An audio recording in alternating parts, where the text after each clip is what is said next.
Chapter 149. In addition to the obese middle-aged man, the rest of them were from residential areas and slums. Most of their crimes were murder, imprisonment, and so on.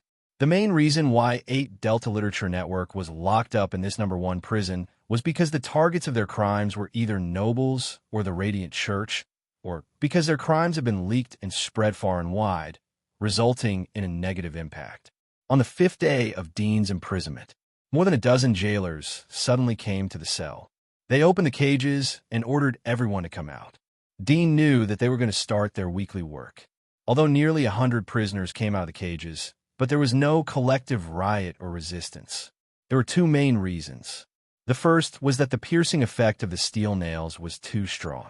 Even a hunter like Dean would feel weak after being pierced by the nails. If he used too much force, it would tear the nail wound. Moreover, many ordinary people who were pierced by the nails couldn't even hold a burr to pee. The second reason was that the guards outside the prison were too strong.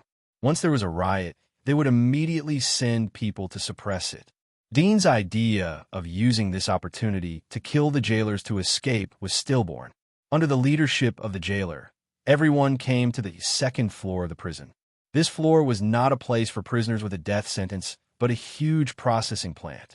No one knew how many floors there were in the whole prison. Dean was startled when he saw the things piled up on the workbench. These were the limbs of various monsters. They were cut very carefully. The fur was intact, and the horns were complete. "Time of work, scum." The jailer closed the heavy iron door and shouted at the crowd with a stick in his hand. Everyone came to their respective workbenches, step by step. There was a small team in each cage. They occupied a workbench and picked the monster corpses. They skinned, classified, cut corners, and so on. Dean put on his work clothes and protective gloves in front of the locker. Although the gloves were made of treated fabric fibers, but the protective effect was far from the gloves made of plastic and nylon materials. Fortunately, the monster's limbs were brought back from the giant wall and transported here. The blood had long dried up and the hair was dry and hard. Most of the viruses, germs, and parasites that were contaminated with the hair had died. Considering the poor protection of the gloves, Dean didn't do anything. Instead, he quietly watched the middle-aged man and the others who were busy in front of the workbench. They peeled off the fur from the monster's limbs and neatly piled them on the side. They used a guillotine and dagger to cut off the monster's horns, sharp teeth, claws, and other parts of the monster. Obviously, this wasn't the first time they had done such a thing. In front of the other workbenches, the leaders in the cages didn't make any moves either. They just stood there and watched quietly. Dean was playing with a very thin knife as he thought in his heart. Several hours passed. Everyone finished their work and lined up to return. However, before leaving, the jailer arranged for everyone to strip naked and come to the bathroom next door to wash their bodies. Dean saw that the hands of the middle-aged man and the others were slightly red and swollen, as if they had been bitten by mosquitoes. However, they were used to it. Before leaving, everyone was strictly checked by the jailer. From the mouth, ears, nostrils, and even the buttocks, they were all checked. After confirming that no one was carrying anything, they were allowed to leave. In the evening, when the food was distributed, pieces were thrown in. Dean picked them all up. He kept 2 pieces, and the remaining 2 pieces were thrown to the others. Time passed day by day. The days in the prison were extremely boring, especially after 2 weeks of Dean's imprisonment. The prison returned to its calm again. Few people were interested in talking. In each cage, crying and moaning sounds echoed in the prison from time to time during the day and in the middle of the night. These moaning sounds attracted more restlessness. In Dean's cage, except for Dean who had no interest in it, the others would secretly look at Dean when they heard the moaning sounds in the other cages. Some of them couldn't bear it and would help each other. Since the lower body of the middle-aged man was blown up, the desire in this area was completely gone. Occasionally he would feel envious, but he was able to endure it. Dean noticed that many people were looking at him while doing this kind of thing. Their eyes were full of desire and greed. Needless to say, he knew what they were thinking in their heads. From the initial disgust and faint anger, Dean gradually became indifferent. He didn't want to be angry because of these things. His words were getting less and less, and he was getting quieter and quieter. Occasionally, he would ask some strange questions. These questions involved astrology, business, as well as the giant wall, radiation zone, and so on. Many people were happy to answer Dean's questions. In addition to Dean's strength, it was also because the life in the prison was too boring. If they could find one or two topics, it would cause a lot of people to participate in the discussion. However, when it came to matters related to their privacy, many people would warily ignore it. However, there were still a few people who were willing to share their families, hobbies, and their past glorious crimes. 3 months after Dean's imprisonment, the prison attracted a new partner to join the happy little family. It was a young man with a gentleman's temperament. Although he was wearing death sentence uniform, his shoulders were still raised. He was handsome and had sword-like eyebrows. When he was dragged in by the jailers, he immediately attracted the enthusiastic attention of everyone. One by one, they stretched out their hands from the cage, eager to be assigned to their own cage. The jailers naturally wouldn't listen to the prisoners. They threw the young man into a cage behind Dean. The young man was thrown into the cage. He groaned and climbed up. He turned back and shouted, "I'm wronged. I'm wronged. I want to appeal. I want to appeal." The response was a sneer from the jailer. After the jailer left, laughter came from the back of the young man. Like all the previous newcomers, the welcome ceremony was held not far from Dean. He silently watched as the young man was thrown to the ground by several people in the cage. The young man struggled fiercely, but it didn't work. Eventually, his cries echoed throughout the prison. The people in other cages were excited. For a time, many people in the cages groaned and laughed. Dean quietly watched the young man being pressed to the ground about 3 meters away from him. He found that his mood wasn't the slightest bit affected. Although the young man's screams reminded him of himself 3 months ago, but he didn't say anything to stop them. The young man's screams continued for several days. In the end, he was like a dead fish that was played with by several people in the cage. A week later, the young man had recognized the situation. When he saw the jailer, he didn't cry anymore. 2 weeks later, the young man had adapted to his role. He silently endured the attacks of several people and didn't cry anymore. Half a month later, the young man had completely integrated into the prison. Occasionally, he would have the strength to talk and laugh with the other people in the cage. The first person he found was Dean in the next cage. But Dean didn't pay attention to him. The young man was naturally not satisfied that a kid dared to ignore him. He was immediately enraged. He cursed Dean with vicious words that many resentful women couldn't say. But he didn't say a few words. Obese middle-aged man and others scolded him back. After some threats, the leader of the cage slapped the young man on the spot and made him kneel down and apologize to Dean. He had seen the leader of the cage before. In the second month of Dean's imprisonment, he was selected by the jailer to perform with another leader of the cage. Due to the lack of communication between the two, the leader of the cage tried to kill Dean. As a result, Dean punched him and broke his ribs. He almost died from internal bleeding. Since then, all the leaders of the cage clearly realized that although Dean was young, his strength was far more terrible than they had imagined. After receiving 2 slaps, the young man also understood that this seemingly thin and weak child's status in this prison was completely not on the same level as his. 1 month later, another one who is crying injustice. A 7-year-old child was raped. How dare he cry injustice? Scar, who was on the other side of the cage, heard the conversation between the young man and the others. He couldn't help but shake his head and smile. He looked at Dean and said, "I told you that 9 out of 10 people are guilty. The remaining one is guilty of a heinous crime. You are so young, but you have such ability. The crimes you have committed are certainly not small." Dean heard him and indifferently said, "I told you that I am not the same as you garbage." Scar smiled and said, "You are still so arrogant after coming in for so long. You're eating the same bread and drinking the same water as us. Apart from the fact that you haven't been opened, there seems to be no difference." Chapter 150. Time flew by. Dean had been in prison for a year. During this year, Dean had collected information about the entire Thornflower prison through the chatter of other prisoners and jailers. Occasionally, He would ask Scar and other old people to get the answer. Although asking would expose his intention of jailbreak, but as long as the jailer didn't know about it, it would be fine.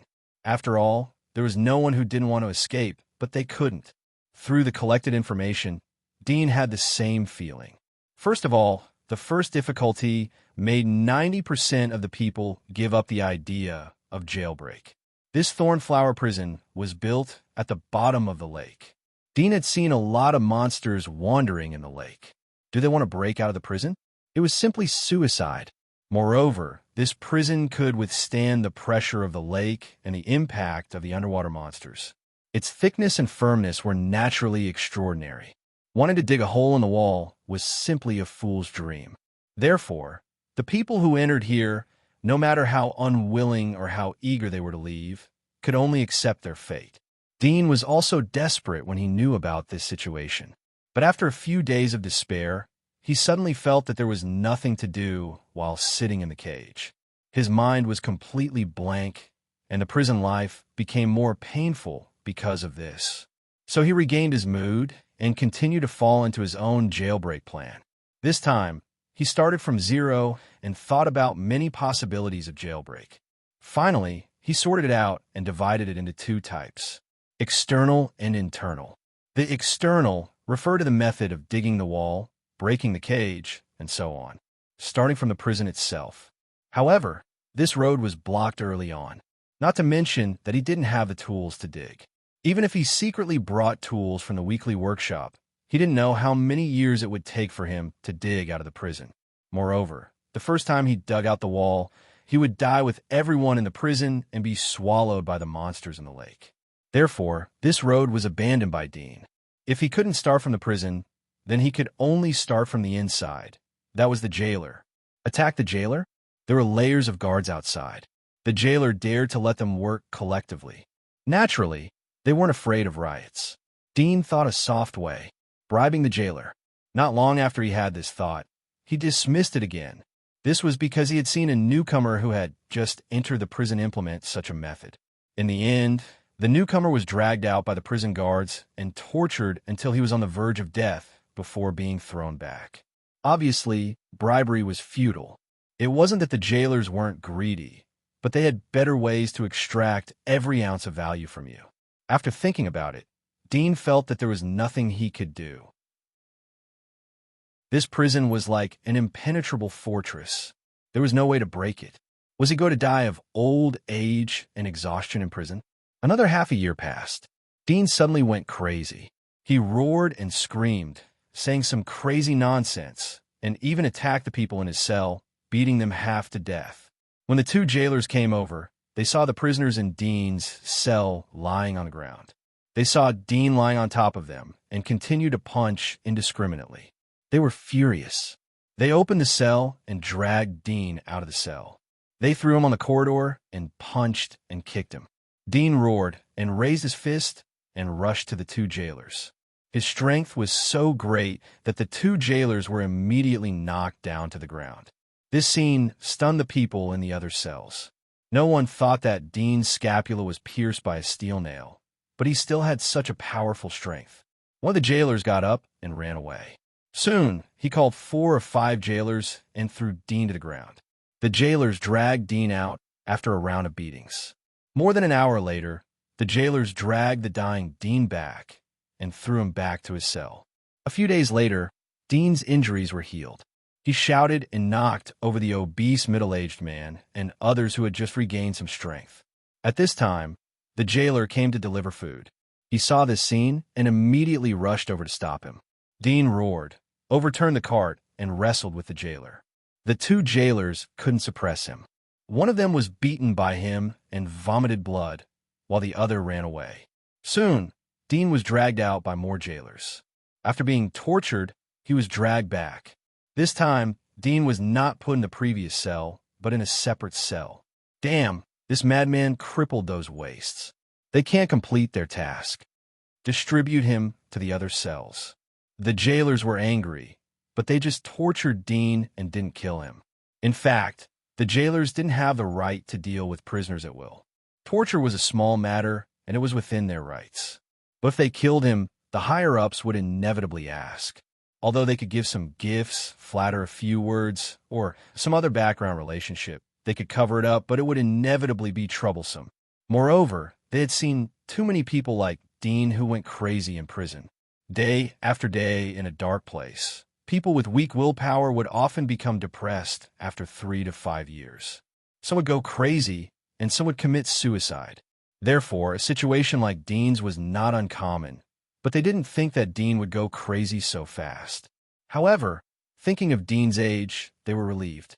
No matter how brave and strong he was, after all, he was only a child.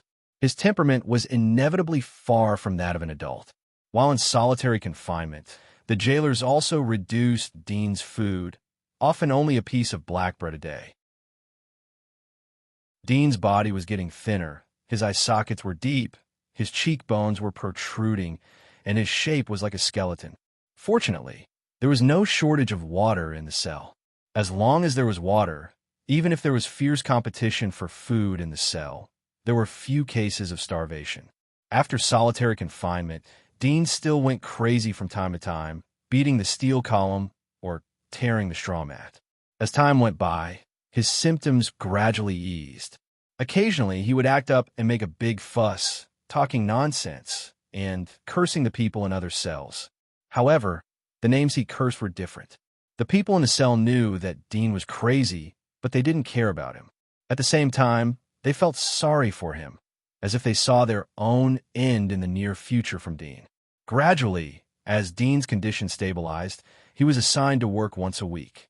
After all, the prison didn't keep idle people. After another 6 months, it was the second year of Dean's imprisonment. Chapter 151. This practice naturally caused Dean to be beaten up. He resisted and was dragged out by more jailers. He was tortured until he was dying and thrown back to the prison. Another 6 months passed. The jailers gradually became too lazy to pay attention to a madman like Dean. It was not interesting to torture a madman. The painful moans in their ears did not have the slightest sense of accomplishment. If Dean was not occasionally stable and could barely work, they would be too lazy to send food to Dean and let him fend for himself. At night, after dinner, there was a burst of moaning in the cell again. In a dark and damp cell behind the corridor, Dean was squatting in front of the urinal. However, his squatting posture was reversed. In this way, the feces would accumulate in the urinal and need to be flushed down with water. On the steel pillars outside his cage, torn straw mats and bedding distributed during the black snow season were scattered in a mess. After all, this was the lake prison. During the black snow season, the air was extremely cold. If the bedding was not distributed, the prisoners who ate little and were often tortured would almost die. At this moment, the bedding was scattered on the steel column, but formed a wonderful angle, blocking his urinal and bathing position.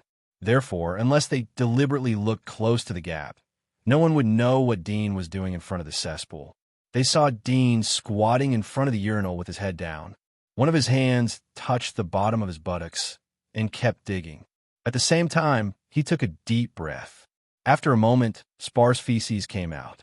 Because he ate little, almost all of it was water. However, a long, hard object fell out of the feces. Dean looked around. The darkness did not affect his vision. Seeing that no one was paying attention to him, he immediately grabbed the object and washed it in the bucket next to him. It was a piece of bee skin that had been corroded to the point of being tattered. It was tied tightly by a rope made of thick linen thread. He untied the rope and shook off the half-digested skin and flesh. A sharp knife fell from the inside. Dean picked up the knife and immediately snorted a few times. Then he roared and cursed incoherently. As he cursed, he bent down and quickly moved the urinal away. The inlaid areas around the urinal had long been cut open, but when he lifted it up, it would still make a sound, but it was covered by his cursing. At the same time, Dean drilled into a small path behind the urinal. He gradually stopped cursing, but his body was still on the ground. From time to time, he would curse a few times until he felt that it was enough. Then he sank into the hole. It was an extremely narrow but deep pit, right next to the excrement pipe. At first, Dean's plan was to climb out of the excrement pipe. In his conception of the prison model, the excrement pipe should go straight to the bottom of the prison and then be buried in the bottom of the lake. It should go somewhere outside the lake and not to the bottom of the lake. Because if they were at the bottom of the lake, the water pressure would rush in and drown the prison. Therefore, this was definitely the only safe escape route in the prison. It was also the weakest part of the design of the whole prison. However, to his disappointment and even despair, the vertical excrement pipe leading to the bottom of the prison was not big. Even though he was hungry and skinny, he still couldn't drill into the pipe. Moreover, the pipe was made of steel and couldn't be destroyed. Therefore, he could only take the risk and use the weekly work opportunity to steal the tools from the workroom and dig another passage. After half a year of digging, the narrow passage had a depth of more than 10 meters, equivalent to the height of 1.5 floors of the prison. Whether it was the thickness of the walls or the thickness of each floor, they had been reinforced. Whether it was stability or defense, it was far higher than ordinary prisons. This was the biggest advantage of the prison, but at the moment, it was used by Dean. If the wall was too thin, it would be similar to an ordinary building. Naturally, there would be no opportunity for him to dig, and it would be easy to be noticed. But the wall was too thick. According to the thickness of the ground, the wall was at least 5 meters thick. It was enough for him to dig a shelter. Although the wall was very thick, Dean still didn't dare to cause too much movement. He carefully used the blade to poke out the soil and stones. In the blink of an eye, most of the night passed. Dean moved the soil and stones bit by bit. The passage was too narrow, so he went back and forth several times. Seeing that the others had fallen asleep, he immediately threw the stones and soil into the bucket and soaked them. At the same time, he hid some of the harder stones on the ground, waiting for the right opportunity to use them. When digging a tunnel, the most difficult thing was to deal with the soil and stones that were dug out. He wanted to secretly transport them to the workroom, but the inside was relatively clean. If there were more stones and soil on the ground, it would inevitably be conspicuous. So he dispelled the idea. After a few hours, the others gradually woke up.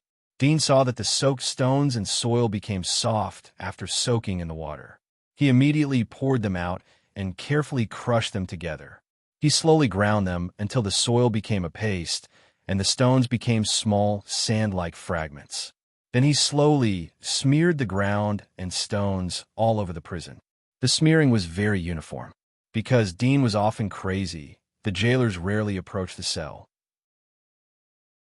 Every time they left the bread, no one noticed that the overall height of the cell was slightly higher than the other cells by a few centimeters. The internal space was also a lot more horizontal. If you look from the next cell, you would be shocked to find that the wall of Dean's cell was much thicker than the other cells. However, the wall was blocked by Dean's torn straw mats, blocking his line of sight. The straw mat had been blocked here for more than half a year. The last time a person in the next cell wanted to secretly take it away, Dean found out in time. He rushed over to grab the person's arm and almost tore it off. Since then, the people in the next cell no longer dared to approach Dean's cell. Moreover, they were used to the straw mat. After smearing, Dean closed his eyes and rested for a while. When he was almost asleep, he was awakened by the voices of the people in the other cells. He immediately grabbed the harder and larger stones next to him, cursed, and threw them. The stones hit the other cells. Suddenly, there was a burst of cursing.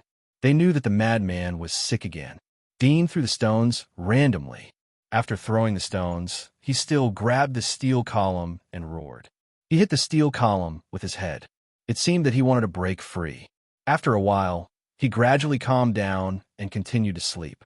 The people in the cell who were thrown stones felt helpless. They cursed a few words, but did not dare to fight back. It was not necessary to anger a madman. Moreover, Dean was not an ordinary madman. They could only throw the stones thrown by Dean to the corner of their cell and ignore it.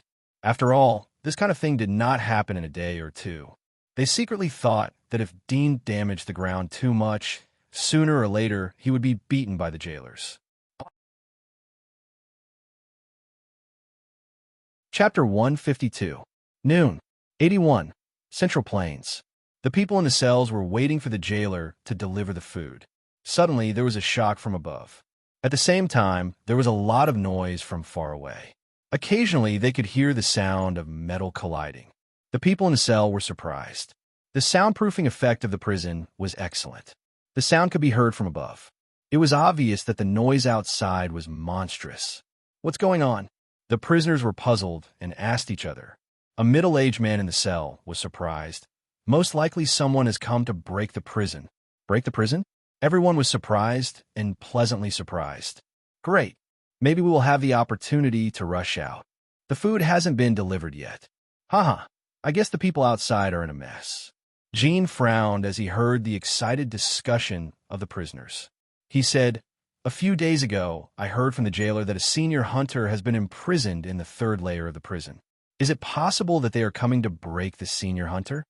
"It is possible." Scar, who had a good relationship with him, nodded and said, "However, it will be very difficult for them to rush in. The magic beast lake outside can organize large-scale attacks. If they want to come to the front of the prison, they can only sneak attack along the corridor. But the checkpoints along the way are very strict.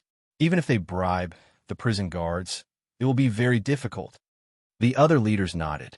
It was not the first time they had seen such a thing, so they were not as excited as the others. They knew that this prison was known as the #1 prison. Its defense was so tight that it could be called as a war fortress. Dean had woken up but was still lying on the ground. His expression was very calm as he listened to the discussion of others. On the ground, Thornflower Prison Castle.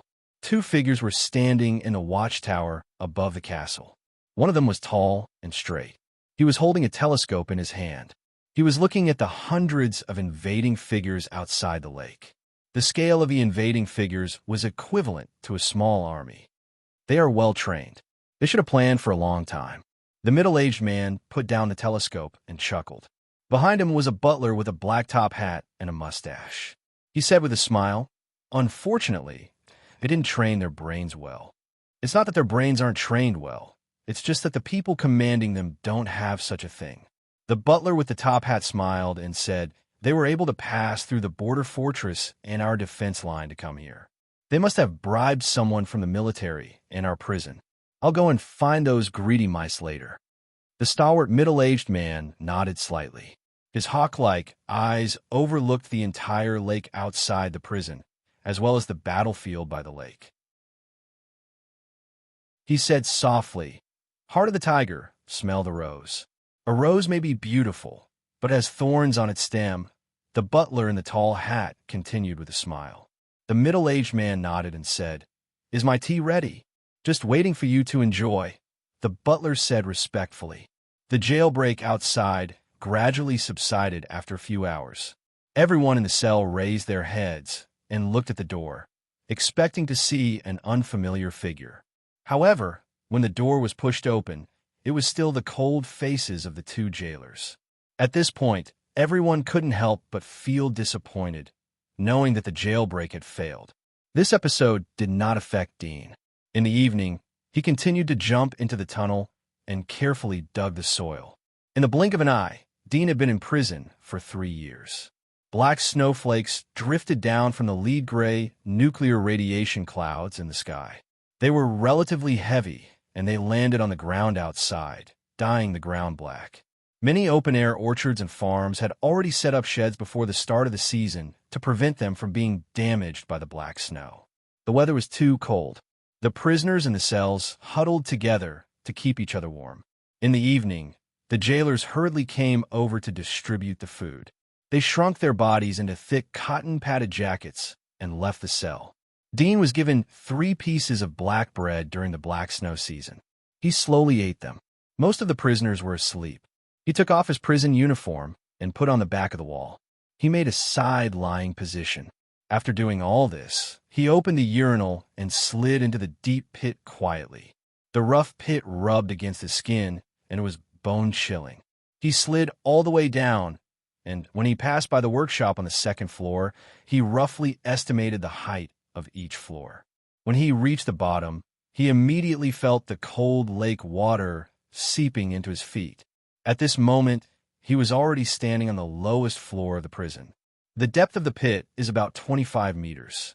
There's also a torture chamber above it. The depth of the entire prison should be about 35 meters. There are only 2 layers of prison below the workshop. Senior hunters and trial knights are held in the lowest layer. Feng Lin continued. The strongest person in the first layer is a primary hunter.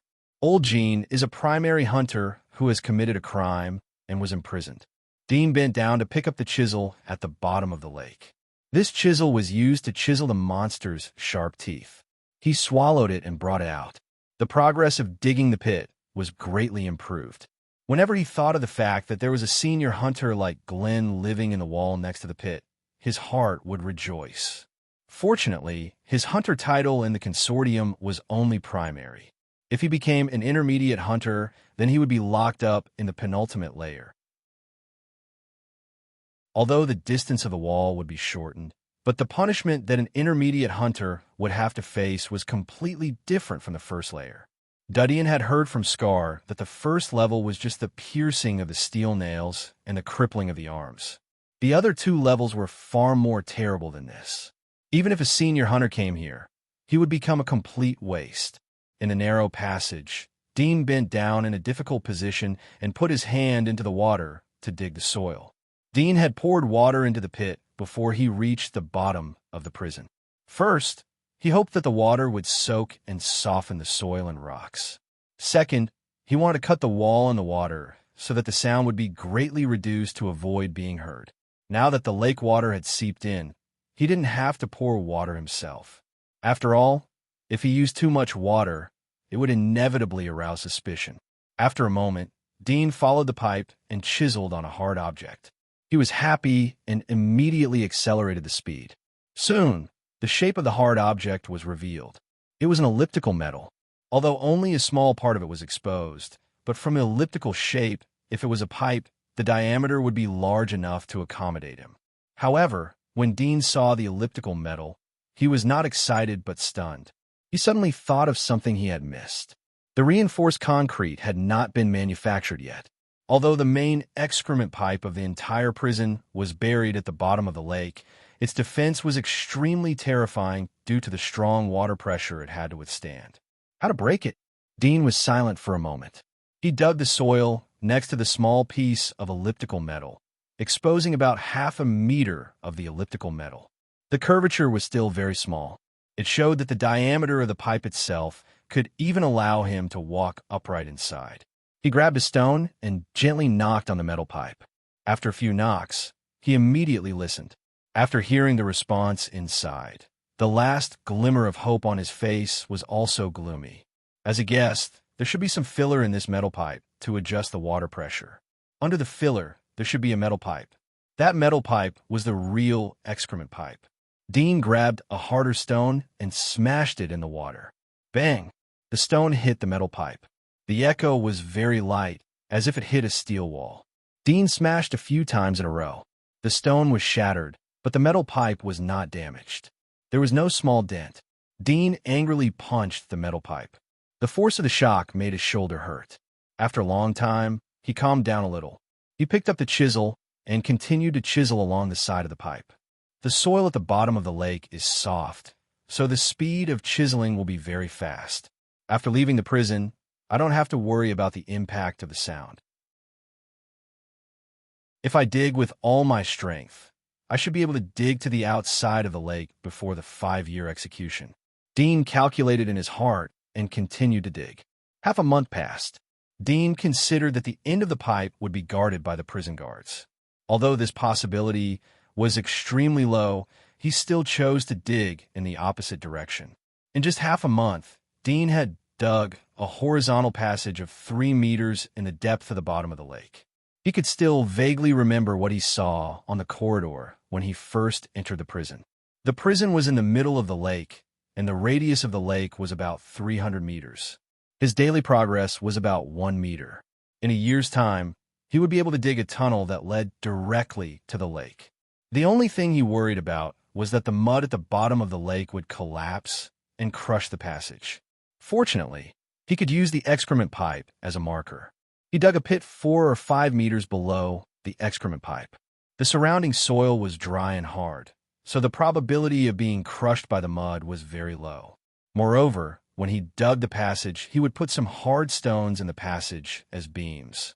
Although it was troublesome to go in and out every time, it could increase the safety of the passage.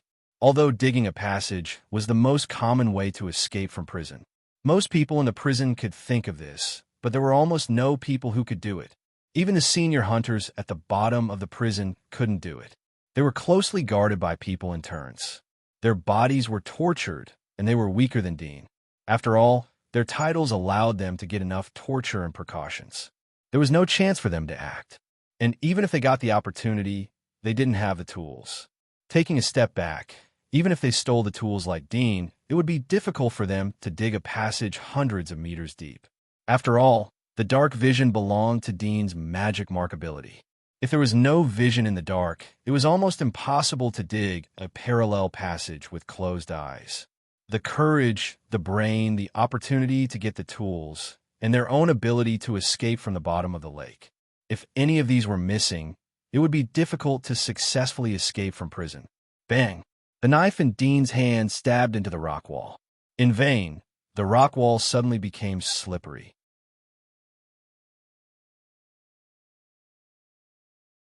Chapter 153. Dean was slightly surprised. 8 Omega. One Chinese net at this time, the slippery rock wall suddenly protruded a sharp thing, like scales. It suddenly stretched out from under the rock, revealing 2 rows of sharp teeth, and rushed to bite Dean. This time Dean saw it clearly. It turned out to be a monster with a rock-like cuticle. Seeing it rushing over, he hurriedly raised his hand and punched the part above the sharp teeth, which was also the part that Dean thought was the head. Bang! His left hand hit the top without feeling, but the recoil force affected his left shoulder blade. The pain made him gasp, and at the same time, he hurriedly retreated. The thing screamed in pain and rushed toward Dean angrily. Dean hurriedly held the knife in his hand and stabbed it. The knife stabbed its scales, but did not cause the slightest damage. Although the knife had only been used for less than a week, it had been so worn that it could not even cut the skin of an ordinary person. The thing shook its head and rushed to Dean's arm. His left hand was bitten, but there was no pain. Dean was anxious and hurriedly raised his right hand to beat it. This thing was like a small crocodile with short claws, a flat body, and hard scales. Dean was pierced by the steel nails, and his right hand could not exert strength. He could only watch its sharp teeth biting into his left arm, getting deeper and deeper. Dean quickly touched its head with his fingers and suddenly found a soft cuticle seam and immediately dug inside. This gap seemed to be its weakness. It immediately let go of Dean's mouth and shrank back. Dean saw this and hurriedly caught its short claws. His right hand pressed on its mouth, and at the same time his body fell down, using the weight of his body to make it unable to open its mouth. The thing was pressed under Dean's body, struggling hard, but it was not strong enough to push Dean away. Dean found the gap in the soft armor that he had touched before and tore it with his left hand. The thing struggled fiercely in pain, but its left hand had no feeling, so it could exert all of Dean's strength. Without waiting for it to struggle too much, it suddenly tore the gap of the soft armor, and blood sprayed from inside. The struggling action of the thing suddenly froze, and then slowly struggled, and finally gradually stopped moving. Dean was relieved, only to feel cold sweat on his back. He slowly crawled over and looked down. He saw that the thing was about 1.5 meters long, and its whole body was covered with rock-colored scales. The raised particles were very similar to rocks, and its body temperature was also very cold. It belonged to a cold-blooded monster. This appearance, a bit like a stone beast, Dean looked at it a few times and suddenly remembered the monster he had seen. This stone beast, like the black weaver that Glenn had hunted, had the ability to drill into the ground. Moreover, in terms of drilling, the stone beast was 3 points stronger than the black weaver. It was a monster that was completely active in the ground and could live in the soil.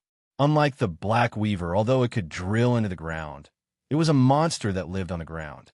Among the monsters outside the giant wall, the stone beast is one of the few monsters that can enter the giant wall. However, this stone beast's hunting level is relatively low, only level 6. Its combat ability is similar to ordinary undead. The reason why it is rated as level 6 is because of its ability to drill into the ground.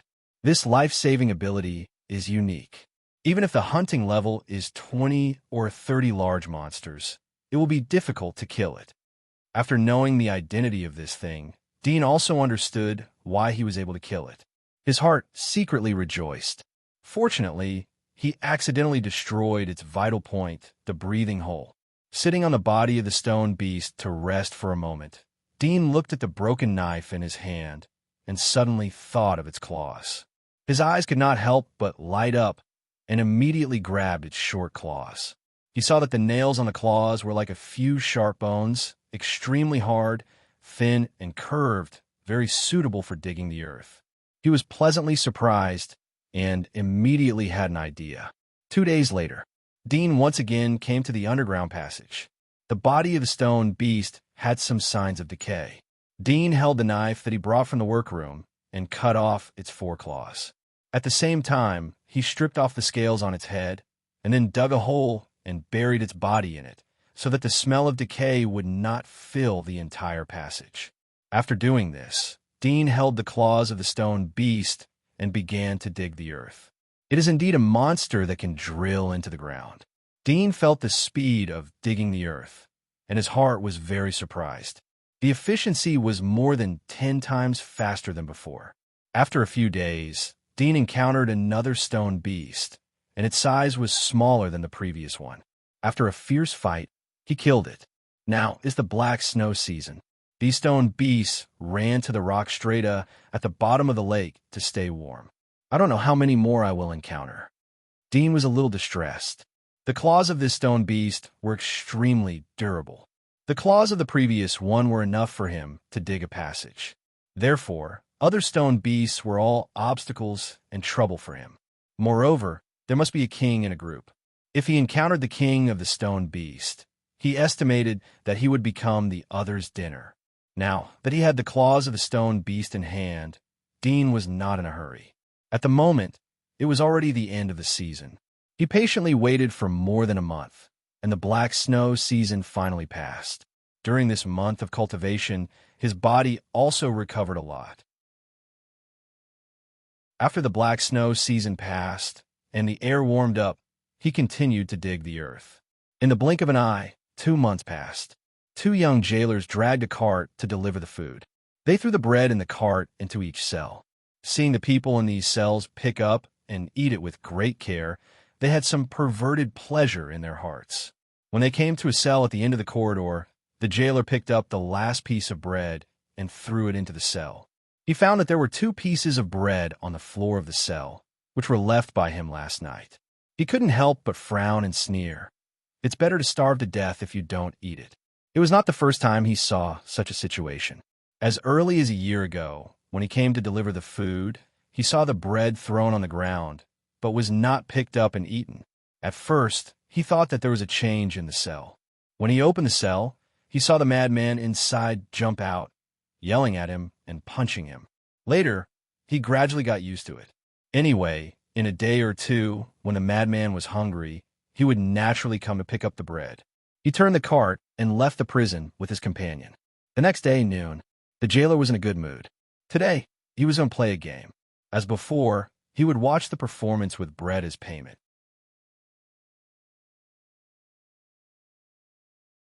Chapter 154. The jailer frowned and looked into the cell. Even the light from the nearest oil lamp was incomparably dim. In this hazy darkness, he could vaguely see a figure lying on his side in the cell, seemingly sleeping. "Come over and eat." The guard shouted in a bad mood. Seeing that the figure did not respond, he pushed the cart and left. Outside the prison, the heavy rain was pitter-patter. The black snow season had just passed. At the beginning of the rainy season, the rain was extremely frequent. The rain covered the world in a curtain of rain, and everything was hazy. At the edge of the lake, there was a sudden movement on a patch of grass where rainwater trickled down. A patch of grass rose up slightly, revealing a pair of deep black eyes that looked around. Although there was the interference of the heavy rain, he could still see the isolated castle in the middle of the lake in the distance, and his position was on the left side of the castle. He glanced at the direction of the left castle watchtower. There were two vague figures standing guard there. After eating the bread the night before yesterday, I started to dig. After a whole day yesterday, I managed to dig all the way to noon today. Dean's eyes flashed. Tonight is the last chance. When the guard comes to deliver the meal, he will inevitably notice the abnormality. Even if there is a previous hint of the wolf is coming, he will certainly notice it by tomorrow noon. There is only half a day left. The plan to escape from the prison was basically a success, but he knew that the escape was only the first step. The real danger would officially come at this moment. He quickly reached out from the entrance of the cave and grabbed the surrounding weeds. A moment later, he slowly lifted the turf and climbed out. The weeds that he had grabbed were wrapped around his body. As he crawled, he grabbed the weeds along the way and covered his entire body in a patch of green. The heavy rain soaked his body. It was biting cold. He crawled faster and faster. When he looked back and saw that the whole castle was very vague, he immediately stood up and ran. After a long time, until he could no longer see the castle, Dean was a little relieved. But he still did not dare to stay. He dragged his tired and painful body and stepped on the grass barefoot. I don't know which suburb this thornflower prison is in. Dean stopped and took a few breaths. He raised his hand to block the heavy rain and looked up at the sky. He saw faint thunder and lightning in the dark clouds. Although the sky was dim, he could still see a relatively bright place. It should be where the sun was. After calculating the time in his mind, Dean immediately knew his position at the moment. He said in his heart, "The giant wall is in the south, the inner wall is in the north. Go north." According to the direction of the sun, he found the position of the north and went north. The giant wall and the inner wall were like a equal sign. The outer side was the giant wall, and the inner side was the inner wall. The middle part was the three areas, the outskirts, and the radiation zone. Under the washing of the heavy rain, the mud on Dean's body was completely washed away. He grabbed some leaves and weeds along the way and twisted them into ropes as he walked. He used the leaves to cover his body so that he would not be infected by the cold. Who? In this wilderness, Dean walked alone. He stumbled along the way. The biting rain made his body cold. He struggled to move forward while sniffing his nose to sense the smell around him in case he bumped into the patrol guards outside the cell. After more than an hour, the rain finally stopped. Dean's body was a lot lighter. It didn't take long for him to see a border fortress. From the familiar trail outside the fortress, it was impressively a fortress leading to the commercial district. I didn't expect that this thornflower prison was not set up in the slums or residential area, but in the wilderness of the commercial district. Dean's eyebrows slightly raised. He suddenly understood that if the prison was set up in the slums, it would be much easier for others to mobilize manpower to break the prison. After all, the border inspection in these two areas and the inspection of the various areas were far less strict than the commercial district. Invisibly, this was a line of defense to prevent a prison break. If the people who escaped from the prison wanted to re-enter the residential area, they would be blocked by the layers of defense. They could only wander in the wilderness or enter the radiation area. In that case, sooner or later, they would perish on their own. Looking at the sky, although the heavy rain had just stopped, the dark clouds did not disperse. It seemed that another heavy rain was brewing. Dean quietly returned along the original road, looking at the fortress from afar. He saw that the fortress wall was made of stone and sharp wood. It was more than 20 meters high. He could clearly smell that there were soldiers stationed at every distance. There are soldiers on the wall, and there are soldiers patrolling inside the wall. Dean stared at the high wall and fell into thought. Suddenly, he smelled two smells coming from the direction of the prison in the distance. One was the smell of a human, and the other was the smell of a horse. He was shocked. Are they coming to track me? He hurried away from the fortress wall and ran horizontally. After running for thousands of meters, he stopped. The smell was still running in the previous straight line. It did not change its direction because of the change of his position. He didn't perceive me, so he isn't chasing me.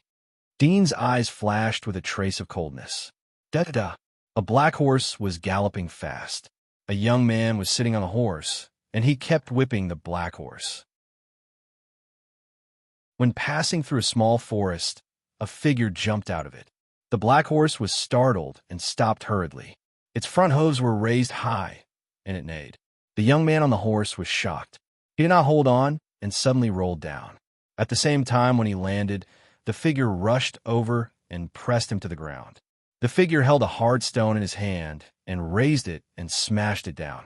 When the young man saw the face of the figure on him, his pupils shrank and he cried out in horror, "It's you, Dash Puff!" The stone hit his head. Blood flowed from his head and he fainted. Dean lifted the stone and smashed it several times in a row until the sound of cracking was transmitted from his skull. He stopped and gasped for breath.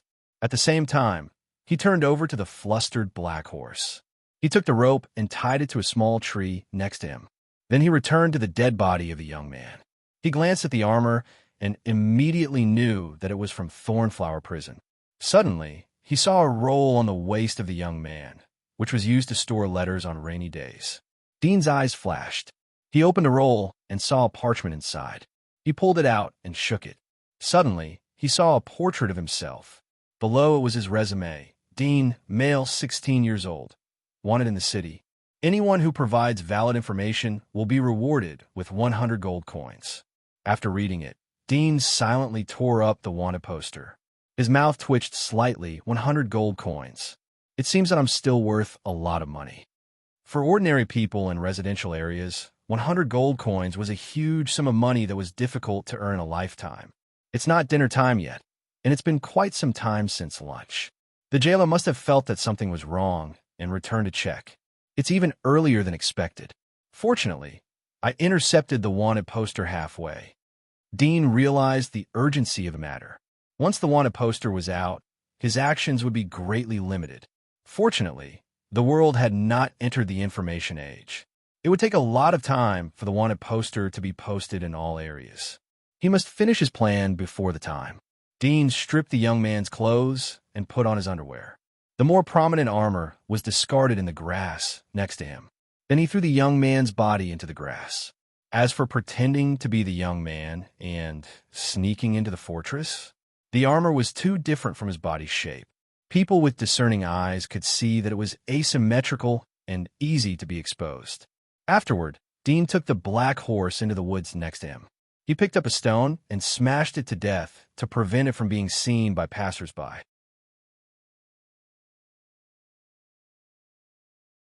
Chapter 155. Grabbing the gap between the boulders, Dean quietly climbed up the wall. 150 meters to the left and 150 meters to the right. A soldier is stationed every 300 meters. Dean sensed the smell. The place he chose was exactly in the middle of the two. As he climbed to the middle of the wall, dark clouds rolled over his head. Dean stuck to the wall and waited quietly. A moment later, a torrential downpour fell. Dean immediately took the opportunity to quietly grope up. As he climbed to the top of the sharp wood, he looked around and saw that the two soldiers had left and returned to the pavilion 5 miles away to take shelter from the rain. When it rained, the station soldiers would retreat and change from garrison to intermittent patrol. Dean seized the opportunity and quickly crossed the aisle on the high wall and climbed down from the other end. Although the smell was suppressed during the rain, he could still roughly sense it within a range of about 7 or 8 miles. He lowered his body and ran stealthily. Occasionally, when he ran into a patrol team, he couldn't avoid them, so he lay on the ground and hid in the rain.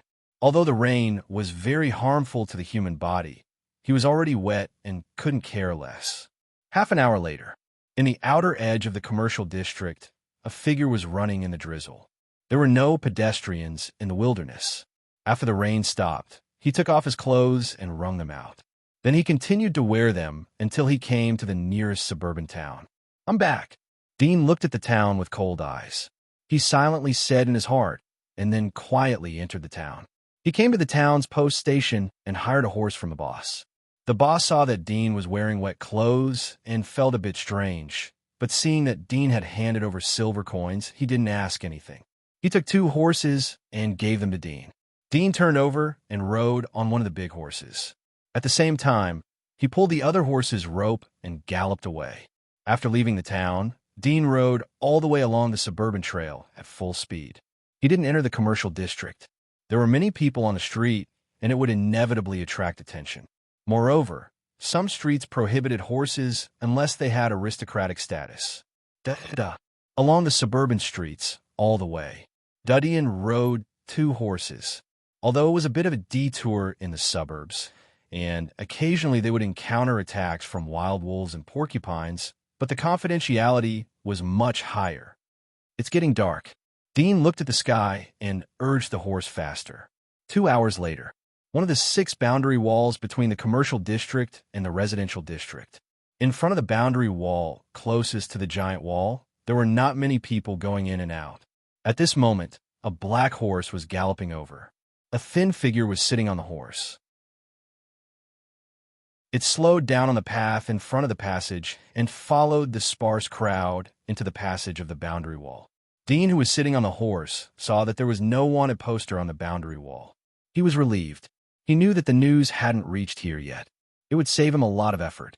There was no inspection to enter the residential district from the commercial district, but a strict inspection was required to enter the commercial district from the residential district. Therefore, Dean rode through the passage safely. As for the other horse, he had already lost it on the way. Otherwise, it would be somewhat unusual and conspicuous for a person to carry 2 horses. After all, the wanted poster would be delivered sooner or later, and the pursuers would come sooner or later. If he was too conspicuous, it would be easy for the pursuers to track him down. After coming out of the passage, Dean slowly accelerated and galloped away again. Residential district. I don't know how Uncle and Aunt are. Have they been implicated by me? 3 years have passed. Will Aunt's legs still hurt in rainy days? Dean could not help but think of Jura and her husband as he galloped all the way. In addition to his biological parents and sister, Jura and her husband were the most guilty people in the world. However, he knew that with his current identity, it was not appropriate to appear in front of them. Moreover, he had no time to find them. The sky was dark. Dean galloped at full speed, trying to enter the slums before the curfew. A few hours later, Dean rode past the boundary wall leading to the slums. He was back to the slums. His keen sense of smell suddenly smelled the turbid air and all kinds of strange and unpleasant smells. He rode the exhausted black horse to the abandoned factory that Barton and the others had found. It was located on the outskirts of the slums. At the moment, it was curfew time. There were soldiers patrolling the streets. If they saw a pedestrian, they would be beaten. If it was serious, they would be detained for a few days. Halfway through the journey, Dean encountered the curfew patrol. He immediately abandoned the black horse and tied it to a shed post outside a hotel. Taking advantage of the darkness, he went to another street to take a detour. Because of his sense of smell, it was almost impossible for the curfew patrol to find him. A few hours later, Dean came to the abandoned factory on the outskirts of the slums. Weeds were everywhere. The abandoned factory was like a dark skeleton standing in the wilderness of weeds. Dean didn't smell the smell of Barton and others. He frowned slightly, but thinking that he hadn't come back for more than 3 years, it was normal that they were not here. He immediately pushed the weeds and entered the factory. The darkness didn't affect his vision. There were some weeds growing in the factory. It should be deserted for a while. He walked around and quickly found some materials that he had specified to Barton and others to buy. He didn't expect that after 3 years, these materials were still piled up here and hadn't been sold. Dean silently stroked the wooden crates that stored the materials. After a moment of silence, he found some coal and smeared it on his face. After that, he found a slightly clean place and lay down to rest. He had not slept for 2 days, and 1 night from the time he dug the tunnel to the time he was on his way. He was completely exhausted. The next day, Dean woke up in the warm golden light. He left the abandoned factory and went to the square where he and Barton had contacted each other. He immediately saw that the square was engraved with special symbols that he had taught them. "Dean, we have bought the things. Dean, are you okay? Everyone is waiting for you. Dean, we are waiting for you at the Green Street, North District, Source Mountain Factory."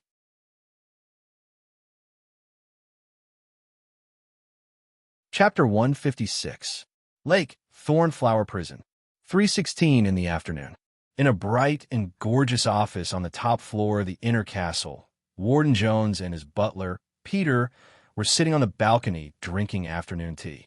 A black cat was lying on the dining table, gnawing on a piece of bread with meat in it. Those who knew the warden well knew that he was a very caring person. He loved to raise small animals, cats and dogs the most. He loved these cats and dogs far more than the average lady. He even specially invited an oil painting master to paint portraits of his cats and dogs and hung them in his office. There was once a jailer who played cards too late and forgot to send dinner to his hound Casey. As a result, no one saw him eat for a week. Greedy little guy. Jones touched the black cat's head with a kind smile on his face.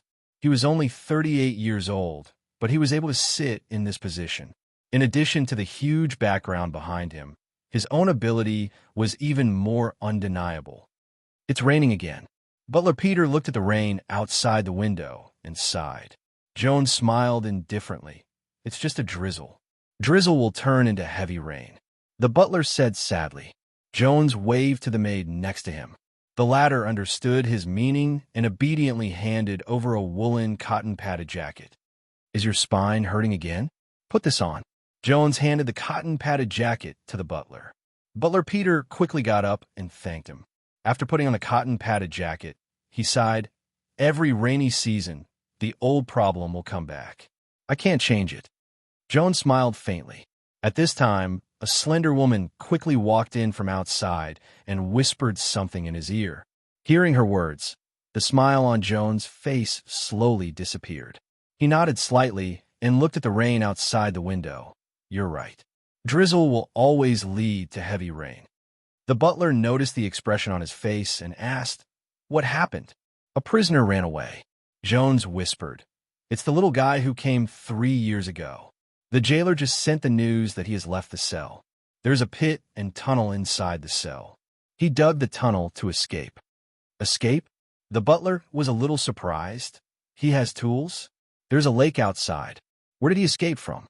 "He must have stolen a tool, while working, dug through the entire bottom of the lake, and escaped from the bottom of the lake." Jones looked out of the window and tapped his finger on the table. "The radius of our lake should be more than 300 meters. The butler's face was full of shock as he said, "Digging a tunnel at the bottom of the lake? How? How is this possible? He dug such a long tunnel. Where did the soil go?" The slender woman at the side said respectfully, "According to the jailer, he brought the soil into the cell and smeared it on the walls and floor. Because the smearing was too uniform, the jailer didn't notice it in the dim light." When the jailer entered, he saw that the walls and floor were much higher than the other cells. The housekeeper was stunned speechless.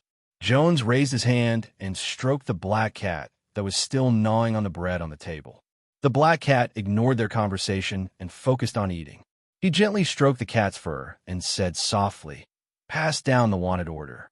Also, inform the black cavalry to move out and immediately track the whereabouts of the criminal."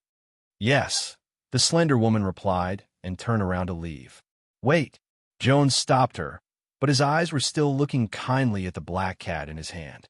"Ask the people who are responsible for delivering food for the next week to accompany Cassie." The slender woman's hair stood up. She tightened her body and quickly turned around to leave. After she left, the butler, Peter, was still in a daze and couldn't help but say, "There should be no flaws in the structure of our prison. Even outside the excretory duct, there are jailers on duty. How could he run away?" Jones shook his head slightly and said, "No flaws may be the biggest flaw. This prison is built at the bottom of the lake, so the walls are too thick. We always thought that no one would be stupid enough to dig such a thick wall, not to mention the bottom of the lake. The other prisoners also thought so. But this is a misunderstanding. Digging the wall doesn't mean that the wall will be broken. The thickness of the wall makes it so that when this little guy dug the passage inside the wall, no one heard the vibration.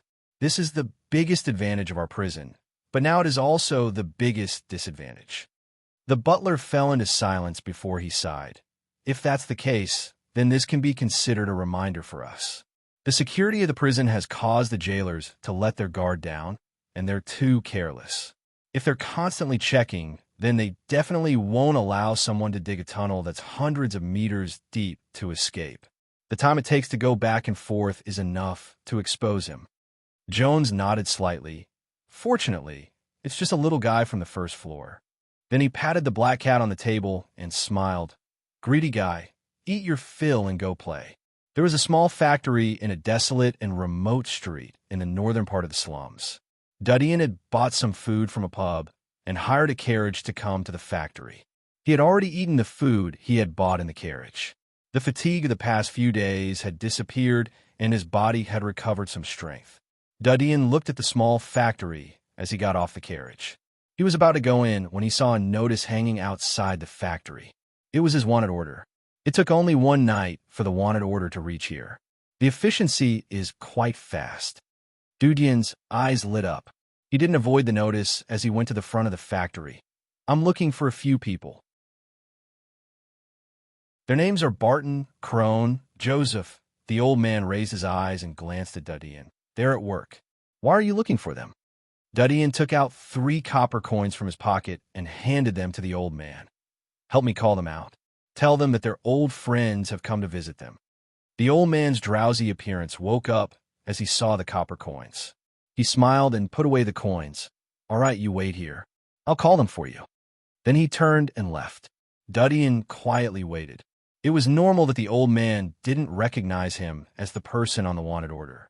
At the moment, he had tied up his hair. In the past 3 years, although the jailers often torture the prisoners, but they didn't have a deep impression of the prisoners' faces. After all, they didn't comb their faces for a long time. No one was interested in remembering a face that was bound to die. Therefore, the person drawn by the jailer's impression was completely different from his actual appearance. Although there was a portrait of him when he had just entered prison, showing his delicate facial features, his appearance had changed greatly after 3 years. It should be known that the fastest growth period for a person was from the age of 10 to 16. The current him was completely different from his previous childish and delicate appearance. After growing up in torture, pain, and hunger, his face was thinner and his eyebrows were higher. Although he was only 16 years old, he had a mature and cold temperament. Moreover, his face was smeared with coal. Even an acquaintance would have to carefully stare for a long time to see some familiar contours. After a moment, the old man returned. There were 4 figures behind him. They were Barton, Crone, Joseph, and Barry. Their appearance had changed a lot in the past 3 years, but Duddian still recognized them at a glance. The 4 of them were puzzled as they saw Duddian at the door. Who are you? Duddian smiled. Come with me to the abandoned factory. Abandoned factory? As soon as the 4 of them heard these words, they were shocked and immediately revealed looks of pleasant surprise. Barton excitedly said, You're finally back. Duddian raised his hand to interrupt him. Come with me. Barton's face changed as he thought of something. However, he didn't say anything. The other 3 looked at each other. Barry hesitated for a moment. He wanted to speak, but didn't say anything. The old man hurriedly said as he saw that the 4 of them were going to leave with Duddian, It's still working hours. Where are you going? Don't you want your salary? Barton said, Uncle, can you help us ask for a leave? I can't help you with this. The old man immediately shook his head and refused. Duddian looked at the 4 of them. Don't work here. Come with me. The 4 of them looked at each other. They faintly guessed something, but didn't say anything. The old man looked at Duddian. Boy, what are you talking about? If they leave, then they will lose their salary for 2 months. Duddian didn't pay attention to him and turned away. The 4 of them immediately followed him. After a moment, Duddian and the 4 of them returned to the abandoned factory in the suburbs. Dean, what the hell is going on? Why are you wanted? Where have you been for the past 3 years? The wanted notice says that you are a criminal. What crime have you committed? Is it murder? I don't believe it. Even if I accidentally killed someone, it wouldn't be a crime. Barton asked in a worried tone as he arrived at the abandoned factory. Dujian's eyes swept through the faces of the four. He saw a trace of worry on Barton's face. He looked at the others. The wanted notice is right. I didn't commit a crime before, but it's different now. He looked at the four. Are you willing to do something big with me? The four of them looked at each other. Crone whispered, Is it about the previous matter? Dudian smiled and gently shook his head. It's a bigger matter. The four of them looked at each other and saw the hesitation on each other's faces. Barry had a complex look. Dean, how about we stop? It's good to live an ordinary life like this. We are working every day. Although it's a bit hard, but we can get enough food and clothing. Dudian looked at him, but his expression didn't change. He looked at the other three. What about you? Crone was worried. Although we want to help you, but you are wanted now. Once you're exposed, it will be over. Barton didn't speak as he stared at Dudian. After Crone finished, he suddenly said, Dean, no matter what you want to do, I will follow you. I told you that you gave me my life. Even if you ask me to rob, I will do it. Dean looked at him, and there was a touch of smile on his face. Me too. Joseph gritted his teeth. I said that I don't want to live a life where I don't know the next meal. Although we have found work in the factory, but what do others think of us? I've had enough of contempt and disgust. Crone and Barton were startled and silent. Barton saw that both of them didn't say anything, so he angrily said, Dean is now wanted. He is isolated and helpless. Are you going to watch helplessly as Dean is wanted? Crone slightly gritted his teeth. I don't want to, but what can we do with just a few of us? Do you think that Dean's wanted order will be revoked? Barton angrily said, Even if you can't, but now Dean needs help and you are retreating.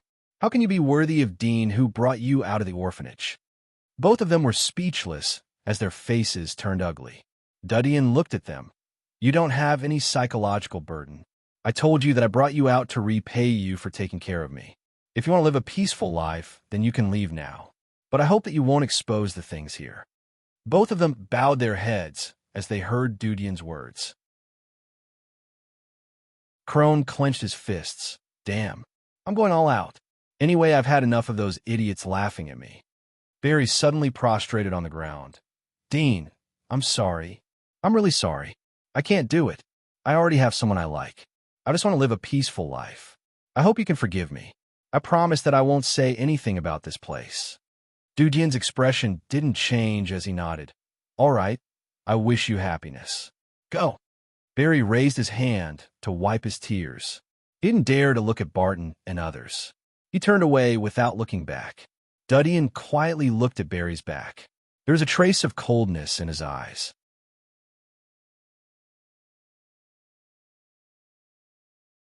Chapter 157. Barton sighed and looked at Dean after Barry left. Dean, don't blame Barry. He has found his own happiness. He has been planning to have a child since the end of last year's black snow season. It's really hard for him to give up his family. Dean was silent. I can understand. Crone whispered, Dean, what is the big thing you're going to do? Dean didn't answer but asked, Do you have any gold coins left from the last time I gave you? The three of them looked at each other. Joseph scratched his head and said, Originally, after deducting the money for tuition and materials, there were 28 gold coins left. Later, Bart and I got sick, so we spent some, and some for food and drinks. Later, seeing that you didn't come back, we thought that renting a house was too expensive, so we bought a house and spent some more. Now, we only have 19 gold coins left. Dean nodded. I said that the extra gold coins would be given to you as labor fees. But now I've been framed and imprisoned. All the thousands of gold coins that I had saved up are gone. I can only borrow some from you. The three were startled as they looked at Dean. Thousands of gold coins? So much. The three's eyes widened. What was the concept of thousands of gold coins? It was enough to cover the whole bed and lie on it to sleep. Is it possible that you were framed because of your money? Barton couldn't help but ask. Dean's eyes lit up, but he didn't say anything. We will talk about this later. Time is of the essence. The wanted posters have spread everywhere. The longer we wait, the greater the chance of me being exposed. The first step is to enter the commercial district. Enter the commercial district? The three were startled again. Crone couldn't help but say, "Isn't the commercial district behind the residential district? There are nobles and rich businessmen there. How can people like us get in there? There's no place I can't get in." Dean looked at the three. "Don't worry about it. I have my own way. Now let's go and get the money." The three looked at each other and nodded. Dean let them lead the way back to the house where they lived. The house was located in a remote location, and the streets were dirty and messy. There were piles of garbage everywhere, and no one cleaned them up. Flies were flying everywhere. Dean waited outside the door. After a while, the three of them came out, carrying luggage in a coarse cloth bag. They handed the bag to Dean. "Dean, Barry's share." Barton hesitated. Dean waved his hand. "It's his." In fact, he had already smelled that Barry had returned ahead of time. As soon as he left, Barry's share had probably already been taken by him. "Let's go." Dean put away the gold coins handed by the three. There were a total of 14 gold coins. He turned and left the street. After a while, they came to a tailor shop. Duddian took out 2 silver coins and gave them to Barton. He told him to go to the shop and buy clothes for each of them. He wanted to buy a set of the best quality clothes. Barton went into the tailor's shop and soon came back with 4 sets of linen fabric mixed with silk. Dean let the 3 of them change into new clothes. He also changed into new clothes and threw all the clothes into a nearby ditch. Afterward, Dean took the 3 of them and hired a few rough men to take them to the abandoned factory. They moved all the purchased materials to the outside of the factory and threw them away. Barton and the other 2 were surprised to see the materials worth dozens of gold coins being thrown away. At the same time, they felt heartache. However, they saw Dean's courage. They were more and more sure that their choice was right. "Dean, why did you throw away these? Didn't you spend a lot of money to buy them? This place will be exposed. Are you worried about Barry?" "Dean, Barry is not that kind of person. He won't tell on us." "I'm not worried about him. I'm worried about the magistrate. Will they trace us here? It's hard to say. It's better to be prepared." After all the materials were thrown away, Dean let the 3 of them go to the second boundary wall and wait for him. He went back to the factory and gave 5 copper coins to the old man to call out Barry. Dean. Barry's face was nervous and ashamed as he saw Dean come to find him. Dean found a remote and quiet place and said to him, "It's not enough to rely on Barton and the other 2 to help me. I really hope that you can come over. If you think it through, then you can come to the outskirts of Eagle Mountain to find us." Barry looked complex. "I'm really sorry. If I was alone before, I would be willing to accompany you to take risks. But now, I just want to live a stable life." Dean sighed and patted Barry's shoulder. "Think about it." He didn't give Barry a chance to say more as he turned and left. Barry was startled as he looked at Dean's back. He loosened his grip on his pocket. After saying goodbye to Barry, Dean came to the second boundary wall. He tracked the smell of Barton and the other 2. He went forward and called them, "Follow me and act according to the situation." Then he walked towards the boundary wall. The 3 of them looked at each other. They were nervous, but they bit the bullet and followed behind Dean. "Stop!" The guard in front of the wall stopped in front of Dean. His triangular eyes glanced at Dean. He saw that Dean's temperament was extraordinary and his clothes were relatively valuable. The guard's attitude was not too cold. "If you want to enter the residential area, please show your identity card." Dean nodded slightly and came close to the guard. He took out a gold coin from his pocket and handed it to the guard. He lowered his voice. "Help me." The guard's eyes moved from the gold coin to Dean's face. He was silent for about 2 seconds. He took the gold coin and impatiently waved. "Go, go." Dean was relieved. He waved to Barton and the other 2 and entered the passage. Barton and the other 2's hearts were pounding. They didn't expect that Dean would use bribery to enter the residential area. Moreover, he did it in broad daylight. Such a bold act made the 3 of them break out in cold sweat. Their bodies were stiff, and they didn't dare to breathe even after they came out of the passage. After entering the residential area, Dean hired a carriage. He called the 3 of them and said to the coachman, "Go to the boundary wall." Inside the carriage, Barton patted his chest. There was cold sweat on his forehead as he looked at Dean. "Dean, your courage is really big. What if the guard gets angry? Then we can only turn around and slip away." Dean said. The three of them looked at each other and smiled bitterly. You dare to do such a method? We wouldn't dare, Crone said in a resentful tone. Dean smiled. You are law-abiding citizens. Naturally, I wouldn't dare to do such a thing. In addition to digging the passage, he had learned more than just suffering and torture. I didn't think that it would be so easy to enter the residential area. 1 gold coin is enough. Joseph sighed. The residential area was out of reach for them. Dean faintly smiled.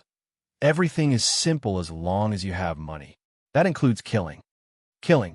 The three of them were shocked when they heard the word. Barton suddenly thought of something. Dean, are you going to the commercial district to retaliate against the people who framed you? Dean smiled. He was about to speak when his nose twitched. He smelled a distinctive smell coming from the distance.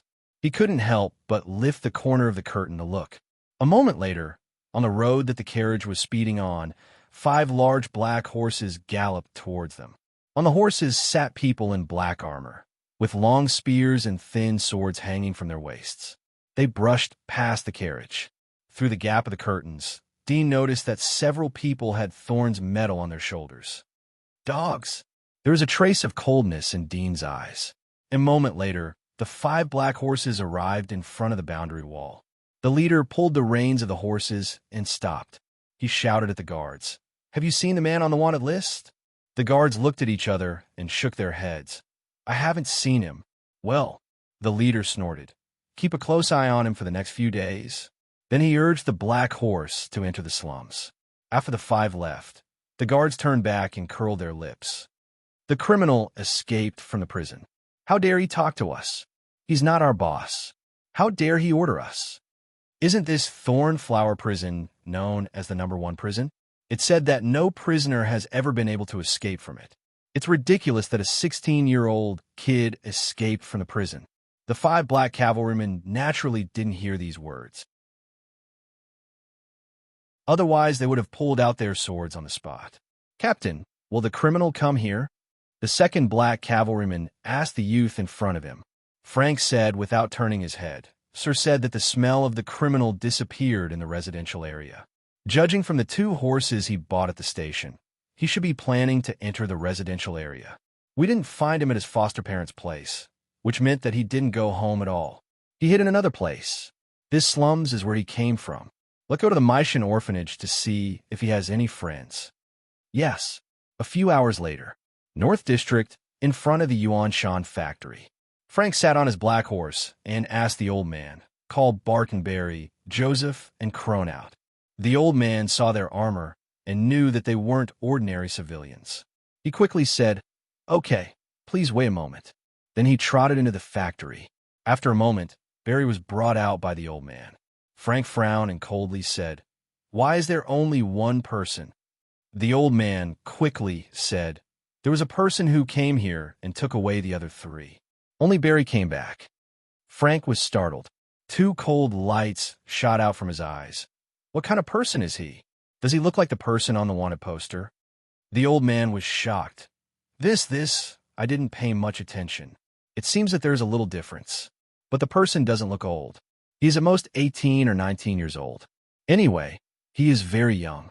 Frank's eyes were gloomy as he looked at Barry, who was standing behind the old man. Kid, tell me honestly, is that person Dean?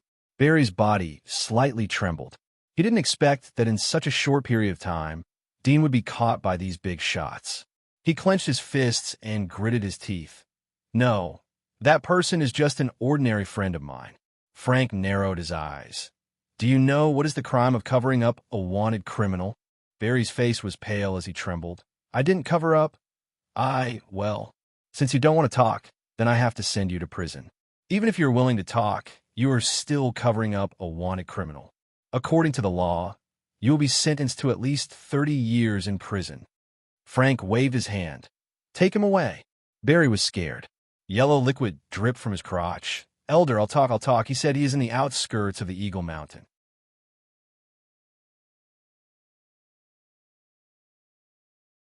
Chapter 158. The carriage passed through a bustling street along the main road. Dean suddenly opened the curtain and asked the coachman to stop on the side of the road. He went to the flower shop on the side of the road and said to the beautiful blonde proprietress, "Give me a handful of the most fragrant and beautiful flowers." The proprietress saw his white skin and extraordinary temperament. She smiled and picked out a handful of fresh roses from the flower pots in the shop. She handed it to Dadian, 1 silver coin. "This is the most fragrant and beautiful flower in our shop. But if you want to give it to your lover, roses are the best. Roses are thorny and can easily hurt a beautiful woman's fingers." Dadian smiled. "Thorny flowers are the most charming." He handed out the silver coin and returned to the carriage with the wrapped roses. Bart, John, and Barton were surprised to see Dean holding the flowers. "Dean, why did you buy flowers?" "It's for our guests." Dean smiled. The carriage continued to move. A few hours later, Dean got off the carriage with Barton and the other two. They rented a hotel room on the side of the road. After entering the room, Dean asked them to buy some gauze, disinfectant, thick fabric, and scissors for first aid. He first looked in the mirror and trimmed his hair to a normal short length. The hair on the back of his head was trimmed by the other two so that it didn't look sloppy. After his hair was trimmed, his facial features were clearly revealed. Compared to his delicate appearance 3 years ago, he was thinner. His eyes were dark and deep, and his cheeks looked like they were carved by ice knives. The contours of his face were still somewhat familiar, but his expression and gaze were calmer, and his thin lips carried a hint of coldness. Afterward, he sat on the ground and took off his new clothes and trousers. He used the thick fabric to pad the ground. Dean, this Barton, and the other two widened their eyes when Dean took off his upper body clothes. They looked at the body of their peer in disbelief. It was not like a human body, but like a drought field full of scars and cracks. Countless whip marks and scratches were like cobwebs wrapped around Dean's chest, back, arms, abdomen, and other parts of his body. Other than a shallow scratch on his chin, the rest of his body that was covered by his clothes was covered in scars. The three of them were shocked. It was hard to imagine what kind of cruel punishment had caused the damage. What kind of willpower did he have to endure so much pain? "Is this the torture you received when you were in prison?" Crone stared blankly and suddenly felt his eyes moisten. Thinking of his previous hesitation, his heart was filled with guilt and shame. Dean smiled. "Not really. Now I need your help. Help me pull out these 2 nails." The three of them noticed the nails on Dean's shoulders. They felt goosebumps all over their bodies. Barton trembled. "How can they torture people like this? Don't they have a little bit of mercy?" Dean picked up the pliers and handed them to Barton. "I'll give them to you. Hurry up when you pull them out." The three of them looked ugly. Barton's hands trembled as he held the pliers. "It will be very painful to pull them out like this. Can you bear it?" "Yes." Dean gave the three of them an encouraging look. The three of them looked at each other and plucked up their courage. They clenched their teeth and clamped the nails. They paid attention to Dean's expression. They were afraid that they would accidentally cause more damage. Seeing Dean's calm expression, the three of them felt a little more courageous. They pinched the pliers and pulled the steel nails. Dadian clenched his fists in pain, but his expression remained calm. But the pain was beyond his expectation. He squeezed out a voice from his throat. "Quick!" Barton clenched his teeth and pulled. The nails were pulled out. Blood gushed out from the wound. The color of the blood was a bit dark. Dean's mouth twitched in pain. He asked the three of them to spray gauze and disinfectant on the wound. The three of them were in a flurry, but were barely entangled by Dean. "It's so long." Joseph's heart trembled as he looked at the nails in his hand. The nails were thicker and longer than his fingers. He couldn't imagine how painful it was to be nailed to the body. Dean took a few breaths. His lips were pale, but he let the three of them continue to pull out the second nail. 10 minutes later, the 2 nails were taken out. The three of them helped Dean to bandage the wound on his shoulder. The three of them were exhausted. They sat on the ground and gasped for breath. Dean leaned against the bed. He relaxed his body so that the wound on his shoulder would heal as soon as possible. "Dean, where do you want to throw the nails?" Crone asked Dadian after a rest. Dean's eyes fell on the 2 nails. "Don't throw them away. Leave them for our guests." Dean left the hotel with the 3 of them after the wound stopped bleeding. They didn't immediately go to the boundary wall. Instead, they went to a house in the middle of the nearby street. Dean picked up a stone and threw it on the door. The door was pushed open. A short and fat woman looked around. She saw the stone on the ground. She cursed and closed the door. Barton and the other two didn't know what was going on. Dean didn't say anything. He called the three of them to go to the boundary wall. Dean was stopped by a middle-aged guard as he followed the flow of people. "Please show me your identity card," the middle-aged guard said. Dean took out a gold coin from his arms and handed it to the guard. The middle-aged guard's face changed as he saw the gold coin. His eyes were filled with anger. Before he could open his mouth, Dean said in a very low voice, "Is that short and fat woman your wife?" The middle-aged guard was about to get angry when he heard Dean's words. Dean quickly took out another gold coin. "I'm sorry. I gave the wrong one. This is the right one." He put the gold coin into the guard's hand. The middle-aged guard was silent for a moment. He slowly tightened his fingers. "Go." Dean waved to the four of them and entered the passage. Barton and the other two looked at Dean after they came out of the passage. Crone asked, "Dean, how do you know that the woman is his wife? Do you know him?"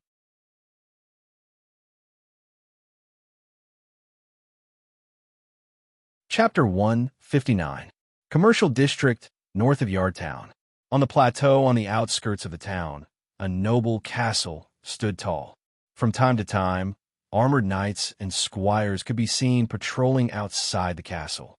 On the armors of these knights and squires, there was an engraving of a javelin, which represented the surname of a family, Ryan.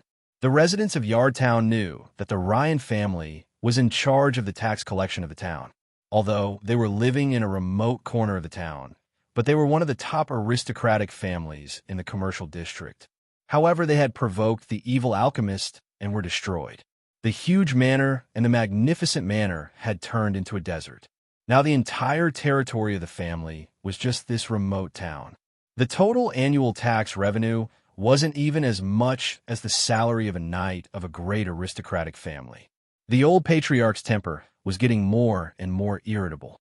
The increase in taxes year after year made the residents of the town miserable.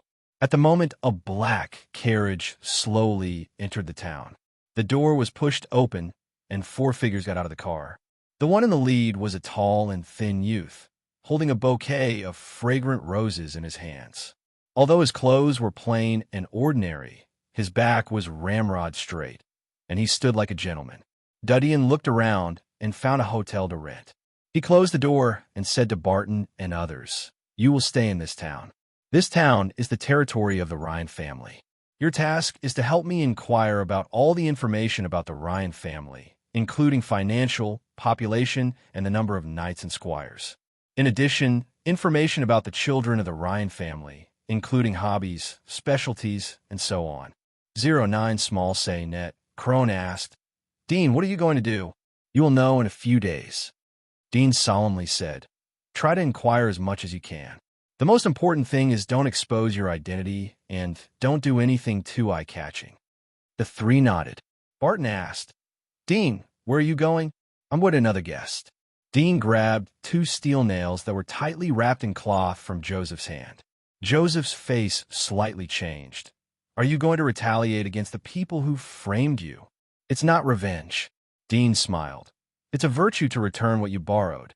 These 5 gold coins are your mission resources." Dean took out 5 gold coins and handed them to the three. "Don't be stingy when necessary. In addition, don't rush into action. Familiarize yourself with the living conditions of this town and then do things. Remember, if you encounter trouble, think about it." The three of them took the gold coins, feeling a little nervous. Dudian comforted them and left the hotel. Although it would be difficult and risky for Barton and the other two to complete such a task, but a good knife needed to be honed and hammered out. Thornflower Prison, Inner Castle. In the bright and gorgeous office, Warden Jones held the message sent by Black Crow in his hand. A smile slowly appeared on his face as he said to a young man in black armor across the tea table, "This little rat's tail has been exposed. He's in the slums." The black-armored youth had a sword scar on his face, but it didn't affect his handsomeness at all. He smiled faintly and said, "It rained continuously in the past few days, so his smell was covered and we lost track of him. Now that his tail has been exposed, he can't have gone far. Did Frank bring him back directly? Jones shook his head. This little devil is clever. I guess he got the news in advance and ran away from the appointed place. Frank didn't find him, but they caught a former companion of the little devil. They are still interrogating him. In my opinion, I don't think he will confess anything. The little devil was able to escape from here. It's not easy to catch him. The young man in black armor smiled. No matter how cautious he is, his tail has been exposed. As long as we know he's in the slums, he won't be able to run away. Even if we dig 3 feet underground, we will be able to find him. I believe in your nose. Jones smiled. The young man in black armor picked up the cup of coffee in front of him and drank it in one gulp. He got up and said, "I'll go first." Then he turned around and left. Butler Peter looked at the back of the young man as he disappeared outside the door. He looked at Jones. This little devil is a junior hunter from the Melon Consortium. He has a rare magic mark of the predator. He should know how to track the little devil. Can he find the little devil in the slums alone? Jones' mouth curved into a smile. Don't underestimate the hunting ability of the evil dog. Butler Peter was startled. He nodded in silence. Commercial District, Fell Street Magistrate. This was one of the branches of the magistrate in the Commercial District. It dealt with more than a dozen cases in the nearby towns and commercial districts. At the moment, the sky was getting dark and heavy rain was about to fall. In the middle of the office building of the magistrate, several official judges had finished reviewing the cases in their hands. They came to a separate office in another part of the building. They knocked on the door and entered the office. They tidied up the case and respectfully handed it to the figure in front of the desk. Teacher, this is the alcohol case in Boortown. This is the rape case in Micktown. Several people handed over the case in succession.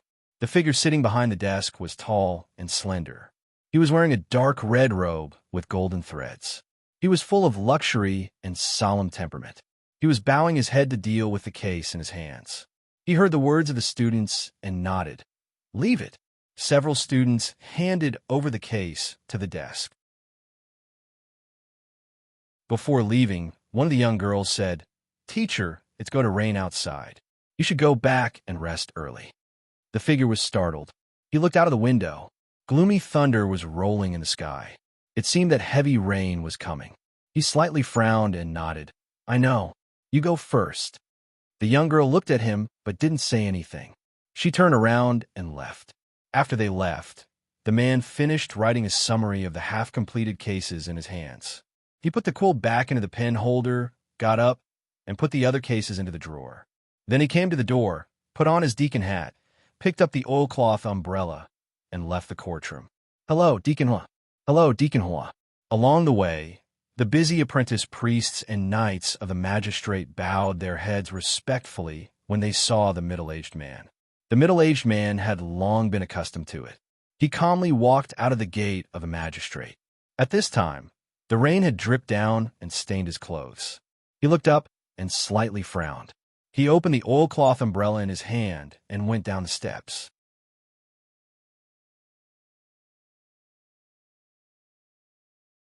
Chapter 160. On the street outside the magistrate, there was an exclusive carriage waiting for him. Huey got on the carriage, put away his umbrella, and said to the driver, Go home tonight. The rain is too heavy. Drive slowly. Yes, the driver whispered. The carriage slowly moved along the street in the heavy rain. Huey sat on the comfortable cotton cushion in the carriage and gently rubbed his eyebrows. Recently, he had a lot of things to do, which made him a little tired. He sighed deeply and picked up the silver teapot on the table. He poured himself a cup of strong tea, but he saw that there was no heat coming out of the cup. He reached out and touched the teacup. The temperature was still cold. He couldn't help but feel annoyed. He said to the driver, In the future, prepare hot water before I get off work. Yes, the driver whispered. Huey sighed and leaned back on the cushion. He closed his eyes and quietly rested. The heavy rain pattered down from outside the carriage. The streets of the commercial district were extremely smooth. There were few bumps and shakes along the way. After a long time, the carriage slowly stopped. Huey slowly opened his eyes. He thought that it was windy outside. He tightened his collar, opened the door, picked up the umbrella, and got out of the carriage. Huh? Huey looked at the street in front of him. He was stunned. Although the heavy rain blurred his vision, he could still see that it was a strange street. He didn't wait for him to turn his head. He suddenly felt a pain in the back of his head. He suddenly fainted. The umbrella fell down. The heavy rain quickly drenched his body. He was submerged in the water on the road. A figure grabbed his arm and dragged him into an ordinary house on the side of the road. Then the figure came out and picked up the umbrella on the ground. The carriage was tied to the pillar next to it. Then the figure went back into the house and gently closed the door. Puff! A basin of cold water was poured on Huey's head. He woke up, his neatly combed hair scattered on his face. He hurriedly looked around. He suddenly saw a dim oil lamp hanging in front of him. It was somewhat dazzling. Under the lamp, there was a thin figure. As his vision gradually adapted, he also saw the other person's face. It was a teenager. With his many years of experience, he instantly judged that the other person's age was no more than 18 years old. Who are you? Huey struggled a little and saw that his hands were tied to a pillar. He did not panic, but quickly asked with a cold face. Dean squatted down and looked at him. Take a guess. Huey coldly snorted and said, Is it a family member or friend of one of the criminals I tried? Dean smiled. It seems that Deacon Hoa is still a little self-aware. You know that you have offended a lot of people.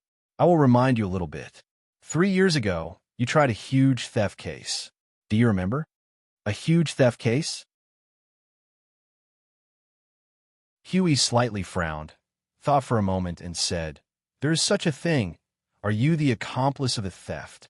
No, I'm a party to that case. Huey was stunned. I want to know what means the Bourron family used to make you a dignified deacon of the magistrate to work for them. Dean smiled. Is it money, power, or something else? Huey deeply looked at him. After a moment, he said, If I remember correctly, the crime you committed has been sentenced to death with a reprieve. The time limit is 5 years. If you are here, then you either have a big background or have escaped from prison. You just need to answer my question. Dean whispered as he pinched Huey's hair. Huey sneered. Do you think that I will bow to a criminal? You are underestimating the deacon of the magistrate. I advise you to surrender and obediently go back to prison. At least you can live for 1.5 years. Won't bow. Dean smiled. He pinched Huey's hair and pulled down his fingers. Huey's head was suddenly lowered. He grimaced in pain. Hey, why did you lower your head? Huey angrily raised his head. However, Dean pulled his hair and lowered his head. Your arrogance and persistence can't withstand a little pain. Duddian smiled. Huey's body trembled in anger. He gritted his teeth. It's useless to torture me. Even if you kill me, your crime can't be changed. Moreover, if you kill me, you will be exposed. The death of a deacon will alarm the entire magistrate. They will send people to hunt you down. It's really touching. Dean sighed. I hope that everyone can be like you and think about the enemy when they are about to die. Such a mind is really touching. Unfortunately, I'm not looking for you to help me change my criminal record. I just want to know who is involved in this case. Huey struggled twice, but his head was tightly pulled down by Dudian's hair. He slightly gritted his teeth. It's been a long time. I have to go back to the magistrate to check it out. Dudian smiled. I'll help you remember. Your wife and daughter are very beautiful. What do you think will happen if you send them to the brothel in the slums? Huey's body trembled. Bastard. If you dare to touch their fingers, I won't let you go. If there's a ghost, then Deacon Huey wouldn't be able to live until today. Dudian softly said, My patience is limited. The rain will stop soon. I hope that we can cooperate happily. You will answer my questions. After all, it will take a lot of effort to transport your wife and daughter to the slums. Don't make it difficult for me, okay? Huey twisted his neck and stared at Dudian. Eventually, he slowly lowered his head.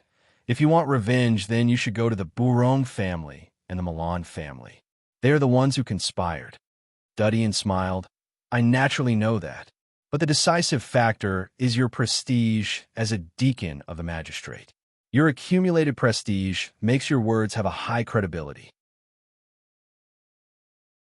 Even if you are wrong, People will look at your prestige and believe you. They won't believe a trivial suspect. Huey was stunned for a moment and then fell silent.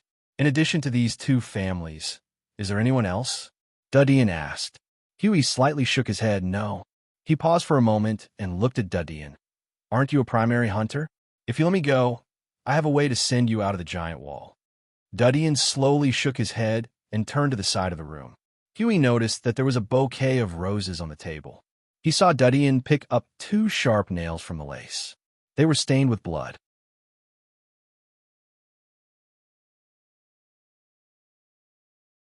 Chapter 161. A few days later, the Terrace Street magistrate received a report. In a small house in a remote street under their jurisdiction, there was a highly decomposed body soaked in a wooden barrel. The first person to find the body was a nearby neighbor. In a long time of fine weather, the rotten smell of the body came out and exposed the body. When the people from the magistrate hurriedly arrived, they immediately saw a horrifying scene. This highly decomposed corpse was sitting upright in the wooden barrel. His hands were clasped together as if he was praying. There were 2 steel nails pierced through his chest. The magistrate recognized the clothes of the corpse at a glance. It was the deacon uniform of the magistrate. This was like a deep water bomb, causing great waves. After identifying the identity of the body, all the magistrate branches in the entire commercial district were alarmed. As a top force independent of the aristocracy, the military, and the Holy Church, this was the most serious trauma and provocation suffered by the magistrate in the past 5 years. For a time, the magistrate put this case on the highest execution list. The day after Huey's body was found, people found another highly decomposed body in a sewer outside the magistrate. After identification, it was Huey's coachman. The investigators sent by the magistrate found the owner of the house in the first place. He was a fat, middle-aged man. When he was brought into the magistrate's interrogation room, he was scared to the point of collapse. Where were you at 8 o'clock on the 17th? At home. It was raining heavily. I was with my family. I heard that your house was rented out. Do you remember the appearance of the renter? I don't remember. He was wearing a hood and kept his head down. It was too dark, so I didn't pay much attention. But I remember that his body was very thin. When you signed the lease contract, didn't you see his identity card? I asked him for it, but he said he didn't have it with him. Later, he said he would only rent it for a week. He gave me 10 silver coins. I rented it to him. A money grubber. In the investigation of the owner of the house, the magistrate obtained very limited information. The only thing they could confirm was that the murderer was a man, and it was a planned and premeditated assassination. However, the magistrate naturally wouldn't let go of the death of a deacon. The corpse and the scene were tightly protected. The magistrate transferred 2 senior knights to investigate the information left by the murderer. The first thing that caught their attention was the 2 steel nails. They were sent to the magistrate for inspection. It didn't take long for them to find 2 kinds of blood stains on the steel nails. One was Huey's and the other was unknown blood. Although they could not find the murderer through the blood, the magistrate quickly found the source of the steel nails: Thornflower Prison. In addition to the steel nails, the magistrate also found a few rose petals at the scene. Therefore, all the flower beds and flower shops on Terrace Street were strictly inspected. On the other side of the business district, Yard Town, a carriage drove in and stopped in front of an inn. A pale-skinned youth alighted from the carriage and entered the inn with a bouquet of crimson roses in his hands. Dong dong. The door opened. Dean. Joseph was pleasantly surprised when he saw Dudian. Come in. You finally came back. Dudian entered the spacious room. Joseph was the only one in the room. He asked, Barton and Crone? They went to collect information. They will be back soon. Joseph was surprised when he saw Dudian holding the flowers. Why did you change it? The previous ones have withered. Dean smiled and poured himself a cup of hot tea. After a moment, he smelled Barton and Crone appearing in his perception range. Both of them returned to the hotel. How was it? Dudian asked them. Barton and Crone were surprised to see Dudian. It was as if they had found their backbone. Both of them looked at each other. Barton said, These days we have asked everywhere, from butchers to shop owners. They said that the Ryan family is a small, aristocratic family. The patriarch is called Feline Ryan. He is 62 years old. His wife died a long time ago. He has 4 children. The eldest son is 48 years old. Dean listened to the information from the two. Due to the decline of the Ryan family, there are only 2 teams of knights in the Ryan family. Each team has 10 knights and around 30 squires, for a total of 50 people. Moreover, I heard that many of these knights aren't regular knights, so they haven't received a Medal of Honor from the Knights Hall.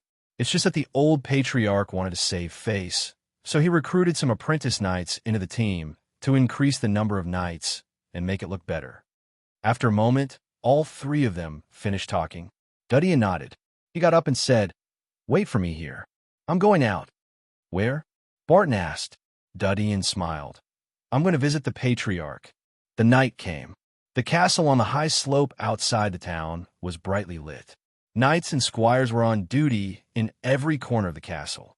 The work of guarding the castle day after day was extremely boring, and they were already tired of seeing the scenery that was always repeating itself. Furthermore, the guards all knew that even the stupidest thief would not come here to look for treasures. It was no different from looking for water in the desert or fire in the ocean. The guards stood together and chatted about interesting things they had heard recently. They wanted the night to pass as soon as possible. In the huge dining hall of the castle, old Feline was sitting at the head of the long table. His children and grandchildren were sitting on both sides of the table. One of the older granddaughters was handing her baby to the nanny so that she could take it to breastfeed. A huge chandelier was hanging on the top of the dining table. The oil lamp was yellow. It was the lamp oil used by ordinary residents. After dinner, the children got up and saluted the old patriarch. They went back to their respective rooms to rest or play. "Grandpa, I mentioned to you last time about opening a shop on Wall Street. What do you think?" One of the young men, who was about 20 years old, asked the old patriarch who was sitting at the head of the table. Old Feline slowly looked up at him. "I have investigated. Although Wall Street is bustling, but the rent is too high. The profit you want to sell is too low. It's not enough to earn back the rent, let alone make money to subsidize your family." The young man's face slightly changed. "Grandpa, I don't want to sell junk. I have found a master craftsman to forge good swords and knives. I can sell them at a high price. As long as you lend me some money to rent the shop, I will definitely make a profit." "You are too young." Old Feline sighed. "You go and investigate the other shops near Wall Street. If you think that the things you sell are better than the other shops, then come back to me. Don't treat the customers as fools. They are very smart." "Grandpa," the young man hurriedly said. "Hugh, don't be rude." The middle-aged man next to him shouted. The young man lowered his head and threw away the fork in his hand. He turned away and left. The middle-aged man looked at the old patriarch. "Father, please don't be offended. The child is not sensible and impatient. He is still young. After a few years of tempering, he will understand." Old Feline sighed, but didn't say anything. He picked up the crutches from the table and got up. The maid next to him helped him back to the room. Old Feline covered his chest and coughed softly. The middle-aged maid next to him quickly took out a bottle from the container and handed it to him. The old patriarch poured out 2 red pills and swallowed them. His cough eased a little. He waved his hand to let the maid withdraw. The middle-aged maid withdrew. Old Feline slowly came to the desk next to the bed. He lit the oil lamp and took out a magnifying glass from the drawer. He started to read the books on the table. "Patriarch, you're in a good mood." Suddenly, a voice echoed from the dark corner of the room.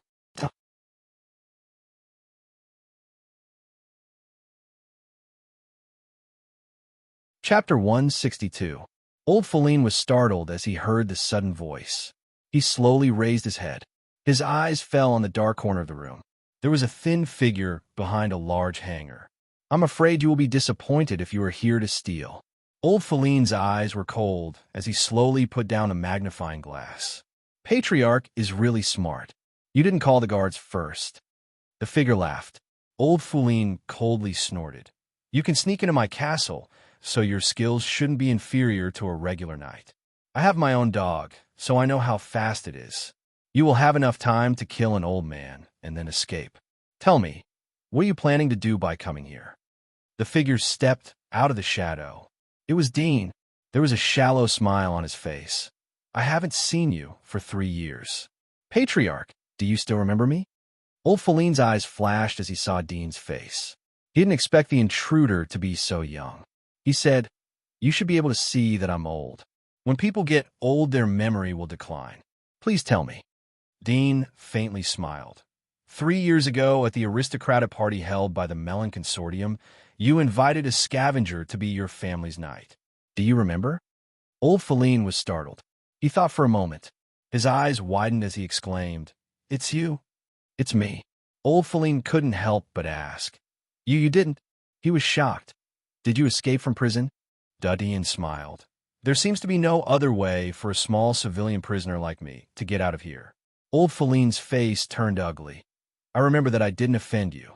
I heard that you were imprisoned 3 years ago. If you want to retaliate, then you should look for the Bouron family and the Milan family." Dean smiled as he pulled the chair next to him and sat down. "Patriarch, don't be nervous. I have no malice towards you. I just want to talk about cooperation." "Cooperation?" Old Patriarch said in a low voice. "Our Ryan family is just a small family. We only have a small town. The income of the entire Ryan family is not enough to cover the annual expenses of the children of the Bouron family. We really can't help you." Dean smiled. "I didn't come to you for this matter. I naturally know the strength of your Ryan family. Although your Ryan family has declined, but you are still a noble family. I came to find you to bail me out." "Bail you out?" Old Feline shook his head. No. You have escaped from prison, so I can't bail you out. If you were still in prison, then I could bail you out. But now you are a wanted criminal. I can only bail you out if you are willing to be caught and go back to prison." Dean smiled. "It's just a matter of cost. As long as you spend money to take care of it, I believe that you have a way to remove a wanted order." "You overestimate me too much." Old Feline shook his head. "Our Ryan family has no savings. You have seen that all the expensive antiques passed down by our ancestors have been sold. There is nothing valuable left. Now we are relying on the income from the farm to barely maintain our daily expenses. There is no money to help you." Dean whispered, "Patriarch, you should know that I am a hunter. If you bail me out, will your family be short of money in the future?" Old Feline smiled. "But I really don't have money to help you. If I remember correctly, your family has a mine in Red Leaf Mountain, right?" Dean asked with interest. Old Feline's face changed. "You want me to sell the mine? Don't even think about it. This is the last lifeblood of our Ryan family. We will never sell it. Even if you kill me, it will be useless." Dean sighed. "Patriarch, I hope that time hasn't eroded your brain and eyes. You have to see clearly what is a real treasure mine and what is a waste mine." "What do you mean?" Old Feline's face slightly changed. "After I am bailed out and have a legal identity, I will naturally repay your Ryan family." Dean slowly said, "If I'm not wrong, the mine has long been exploited to the point that it is no different from an abandoned mine. Otherwise, your Ryan family wouldn't be in such a decline. But I'm different. You should know that the wealth created by a hunter can completely change the current predicament of your Ryan family." Old Feline's face turned ugly as he shook his head. "No, I can't do this." Dean indifferently said, "I know what you are worried about. Bailing me out is tantamount to opposing the Bouron and Milan families. It will bring a devastating blow to the already weakened Ryan family. But aren't you on the same side as them? Your Ryan clan is also declining day by day. After 10 years, how many knights can your Ryan clan hire to guard the gate for you?" Old Feline's face turned ugly. He knew that Dean was right. This was the source of his worries and troubles. "But it's different if you cooperate with me." Dean smiled. "I can improve the life of your Ryan family. I can even bring your Ryan family back to the glory of the glorious period." Old Feline suddenly looked up at him. "Just by you? Although you are a hunter, but how can I believe that you will know how to repay me after I bail you out? Moreover, I know better than you how much a primary hunter can do. You don't need to confuse me. A primary hunter can't do much. Moreover, How can I bet the fate of my family on a hunter who will die outside the giant wall? Dudian gently smiled. A primary hunter naturally won't do, but what about an intermediate hunter? Old Feline was startled. He looked at him. What do you mean? Do you remember Linda's team that died 3 years ago? Dudian smiled. Old Feline froze for a moment. He naturally knew about this. As a member of the Melon Consortium, every time a hunter was killed, the ruling nobles would take action. Moreover, an entire hunting team was annihilated. This matter caused a great sensation at that time. Many investigation teams were sent to search outside the giant wall. However, they couldn't find a reason. They couldn't determine whether it was man-made or a monster.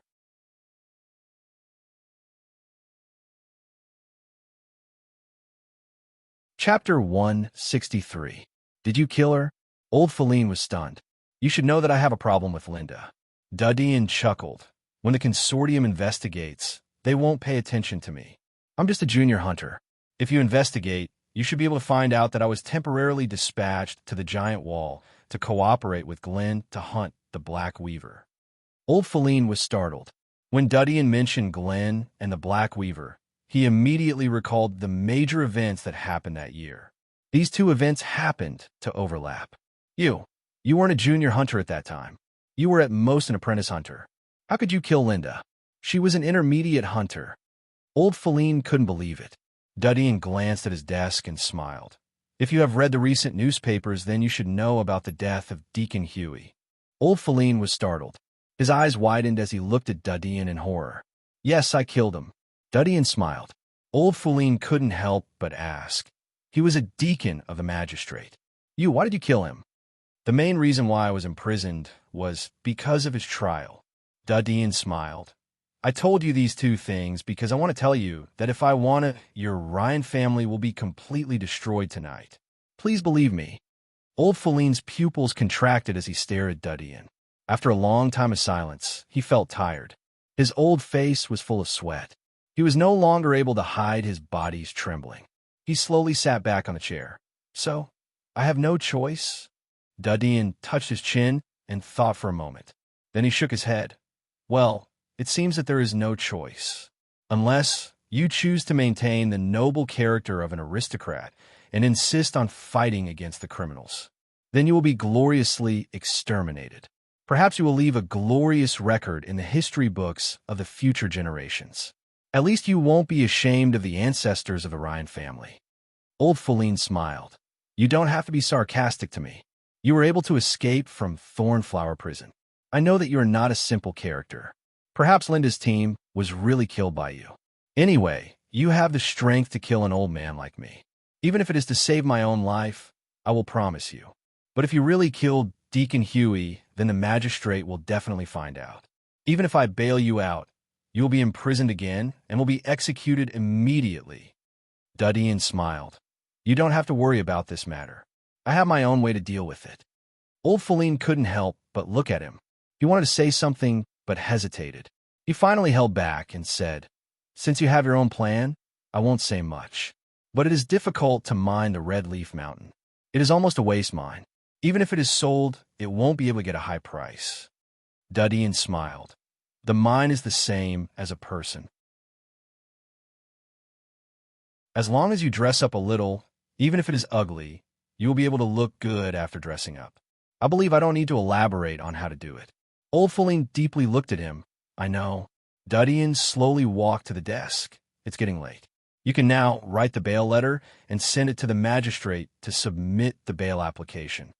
Old Feline's face slightly changed as he carefully stared at the boy. He sighed in his heart. I can probably believe that Linda and the others really died in your hands. He took out the letter from the drawer and filled the quill with ink. He began to write. Dudian quietly looked at the letter. After a moment, the Ryan family's emblem was stamped at the end. Tomorrow I will find a way to sell the mine to raise money to help you take care of it. Old Feline sighed as he closed the letter. Dudian nodded and patted his shoulder. Don't worry too much. I'll give you a big gift once you're done with your business. Old Feline bitterly smiled, but didn't say anything. After a moment, Dudian went into hiding. Old Feline called the butler. and handed over the letter. He ordered to send it to the magistrate overnight. Dean hid in the dark and carefully observed. He didn't want old Foulene to secretly swap the letter. After the butler left, he smelled old Foulene's scent being transferred to another person's hand. That person rode a horse and left the castle. After the door was closed, Dean came out and looked at old Patriarch. It's getting late, so I'm going back to sleep. I wish you have a good dream. It's a good start. Old Foulene wryly smiled. He was doomed to have insomnia tonight. The day after Deacon Huey's body was found, Warden's office in the castle of Thornflower Prison. A figure in black armor pushed open the door in a hurry. He glanced around and saw Jones behind the desk. "Warden, I heard that you have news about the criminal." "Yes." Jones threw a letter on the table to him. "This is the news I just got. The kid's trace has been exposed. He is in the commercial district." The black-armored youth quickly opened the letter and read through it. He couldn't help but say, "Kill Deacon Huey? Wasn't he in the slums? How could he run to the commercial district?" Jones replied, "He went to the slums first. It's likely that he deliberately exposed the direction of your search. He wanted you to think that he was hiding in the slums and ignore the search in other areas." The youth in black armor felt as if he had been slapped in the face. There was anger in his eyes. "Are you saying that we have been fooled by him?" Jones said indifferently. "From the moment he escaped from prison, it was tantamount to playing with us. Now, you immediately dispatch people to the commercial district to search for his traces. I believe in your nose. Search the entire commercial district, and you will certainly dig him out." The black-armored youth's face was gloomy. Looking at the letter in his hand, he suddenly said, "It only says that there are 2 steel nails. These steel nails are not exclusive to our prison. They could be forged in some blacksmith shops. Could it be just a coincidence? If I were him, when I was wanted, I would try my best to lead the people we were searching for to the slums. There is no reason for me to do such a thing in the blink of an eye and expose my whereabouts. Wouldn't the previous plan be in vain?" Jones looked at him. "Even if he didn't do this, you have searched the slums for so many days and still haven't found his shadow. Sooner or later, you will shift your attention to other areas. He should know that there is a possibility that he will be exposed. He also knows that we will search for him. The purpose of doing this is to know where our search team is. He wants to lead us by the nose." The youth in black armor couldn't help but ask, "Since you know this, why do you still want me to go?" Jones sighed and said, "There is no other way. Even if I know what this kid is thinking, I still have to jump in. After all, the one who died is a deacon of the magistrate. At present, the biggest suspect is this kid who escaped from the prison. If we don't do something, how will the magistrate and the nobles trust our prison?" The youth in black armor was silent for a moment. "I will send some people to go there and send some people to search the residential area." Jones nodded. "Yes, I also have the same idea. But this investigation in the commercial district must be carried out by you. Otherwise, there is no way to give an explanation to the magistrate." "I know." The youth in black armor nodded slightly.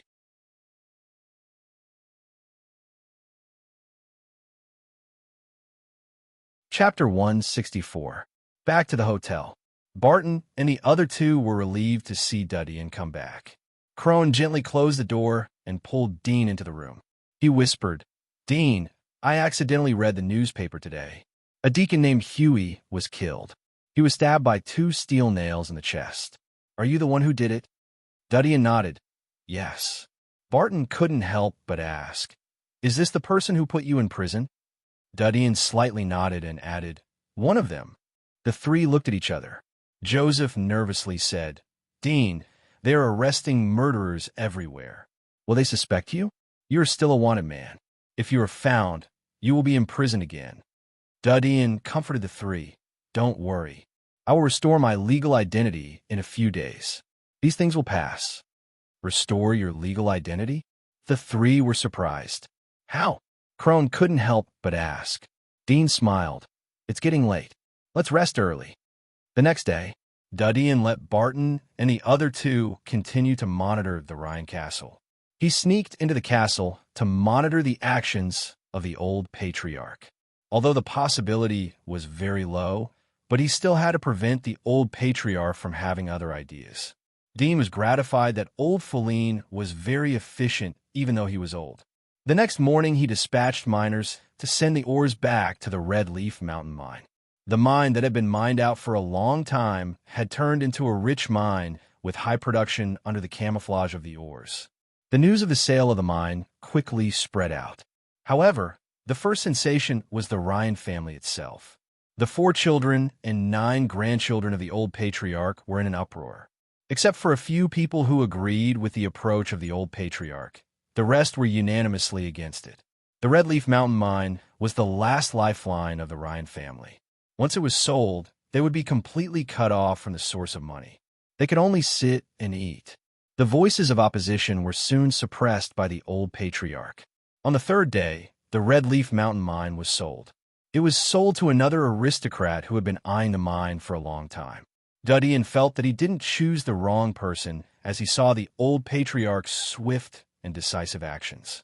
The 5th day evening, old Feline and his children were having dinner in the dining room. "Grandpa, I'm going to attend a noble ladies' party in a few days. My best dress is too old. I bought it 3 years ago. Can you buy me a new one?" A girl in her 20s, who was eating steak, suddenly looked up and said to old Feline. Old Feline frowned as he glanced at the table. He saw his children and grandchildren secretly looking at him. He snorted, "I know that you're thinking about the money from the Red Leaf Mountain mine. This money is used by our family. Don't think that you can spend extravagantly even if the mine is sold. Don't think that we can save. Otherwise, we will have our nights." When they heard his harsh words, their expressions changed. "Grandpa, are you old and confused?"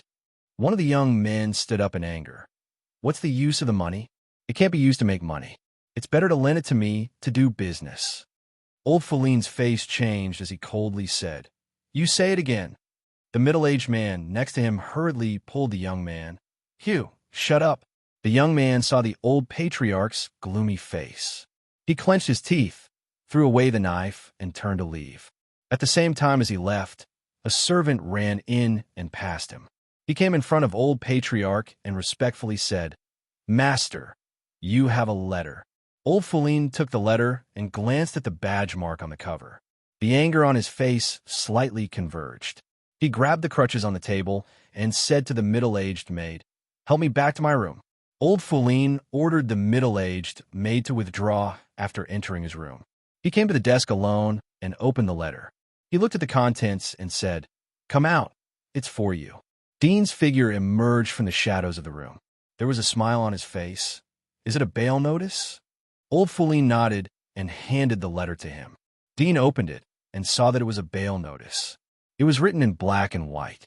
It was very clear that his bail application had been approved. Sure enough, nobility and money. There's nothing that can't be done. Dean smiled.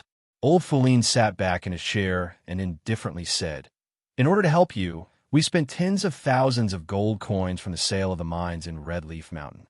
Ryan family savings for many years were almost depleted. We were able to withdraw your wanted order and bail you out. I won't treat you badly." Dean put away the letter and smiled at him. "I said that I will give you a big gift when my identity is restored. This gift will be sent to your hands soon." Old Feline deeply looked at Duddian. "Now we are on the same boat. If you have an accident, then my bail will be a cover. It will damage the reputation of the aristocracy. I hope you can take care of yourself." Dean knew what he was worried about. He smiled. "It's getting late. I'll go back first." Then he opened the window and left. Old Feline watched Dean leave. After a long time, he retracted his eyes and looked at the huge oil painting hanging on the opposite wall. There was an old man whose cheeks were similar to his own. "I hope that I won't become the sinner of the Ryan family." He murmured and became silent. 6th day, morning. Dean asked Barton to buy a newspaper and come back. The morning newspaper had been printed. Dean was sitting in the hotel in the town. He was eating breakfast while reading the newspaper. One of the more eye-catching columns was about the assassination of Huey Wright. There were many suspects such as the military, alchemists, potions, and prisoners who had been tried by Huey Wright in the last 6 months. After all, a deacon of the magistrate had too many contacts. There were too many people who wanted him dead. It was difficult to find a clue for a while. The main suspect, theft criminal Dean? Dean read the newspaper. Among the main suspects, he was impressively among them. He was not surprised. He faintly smiled and looked at the other parts of the newspaper. He soon found news about himself. Theft criminal Dean was released from prison last night after being bailed by the Ryan family. There was a touch of smile on Dean's face as he saw the news. There was some emotion in his heart. This was the charm of the aristocracy and money. Although the wanted order had been withdrawn, but after all it had been posted. Now they still pretended that nothing had happened. The ones who were fooled were the civilians. In the aristocratic era, the newspaper had always been the communication machine of the aristocracy. But for the civilians, the newspaper still had a very high credibility.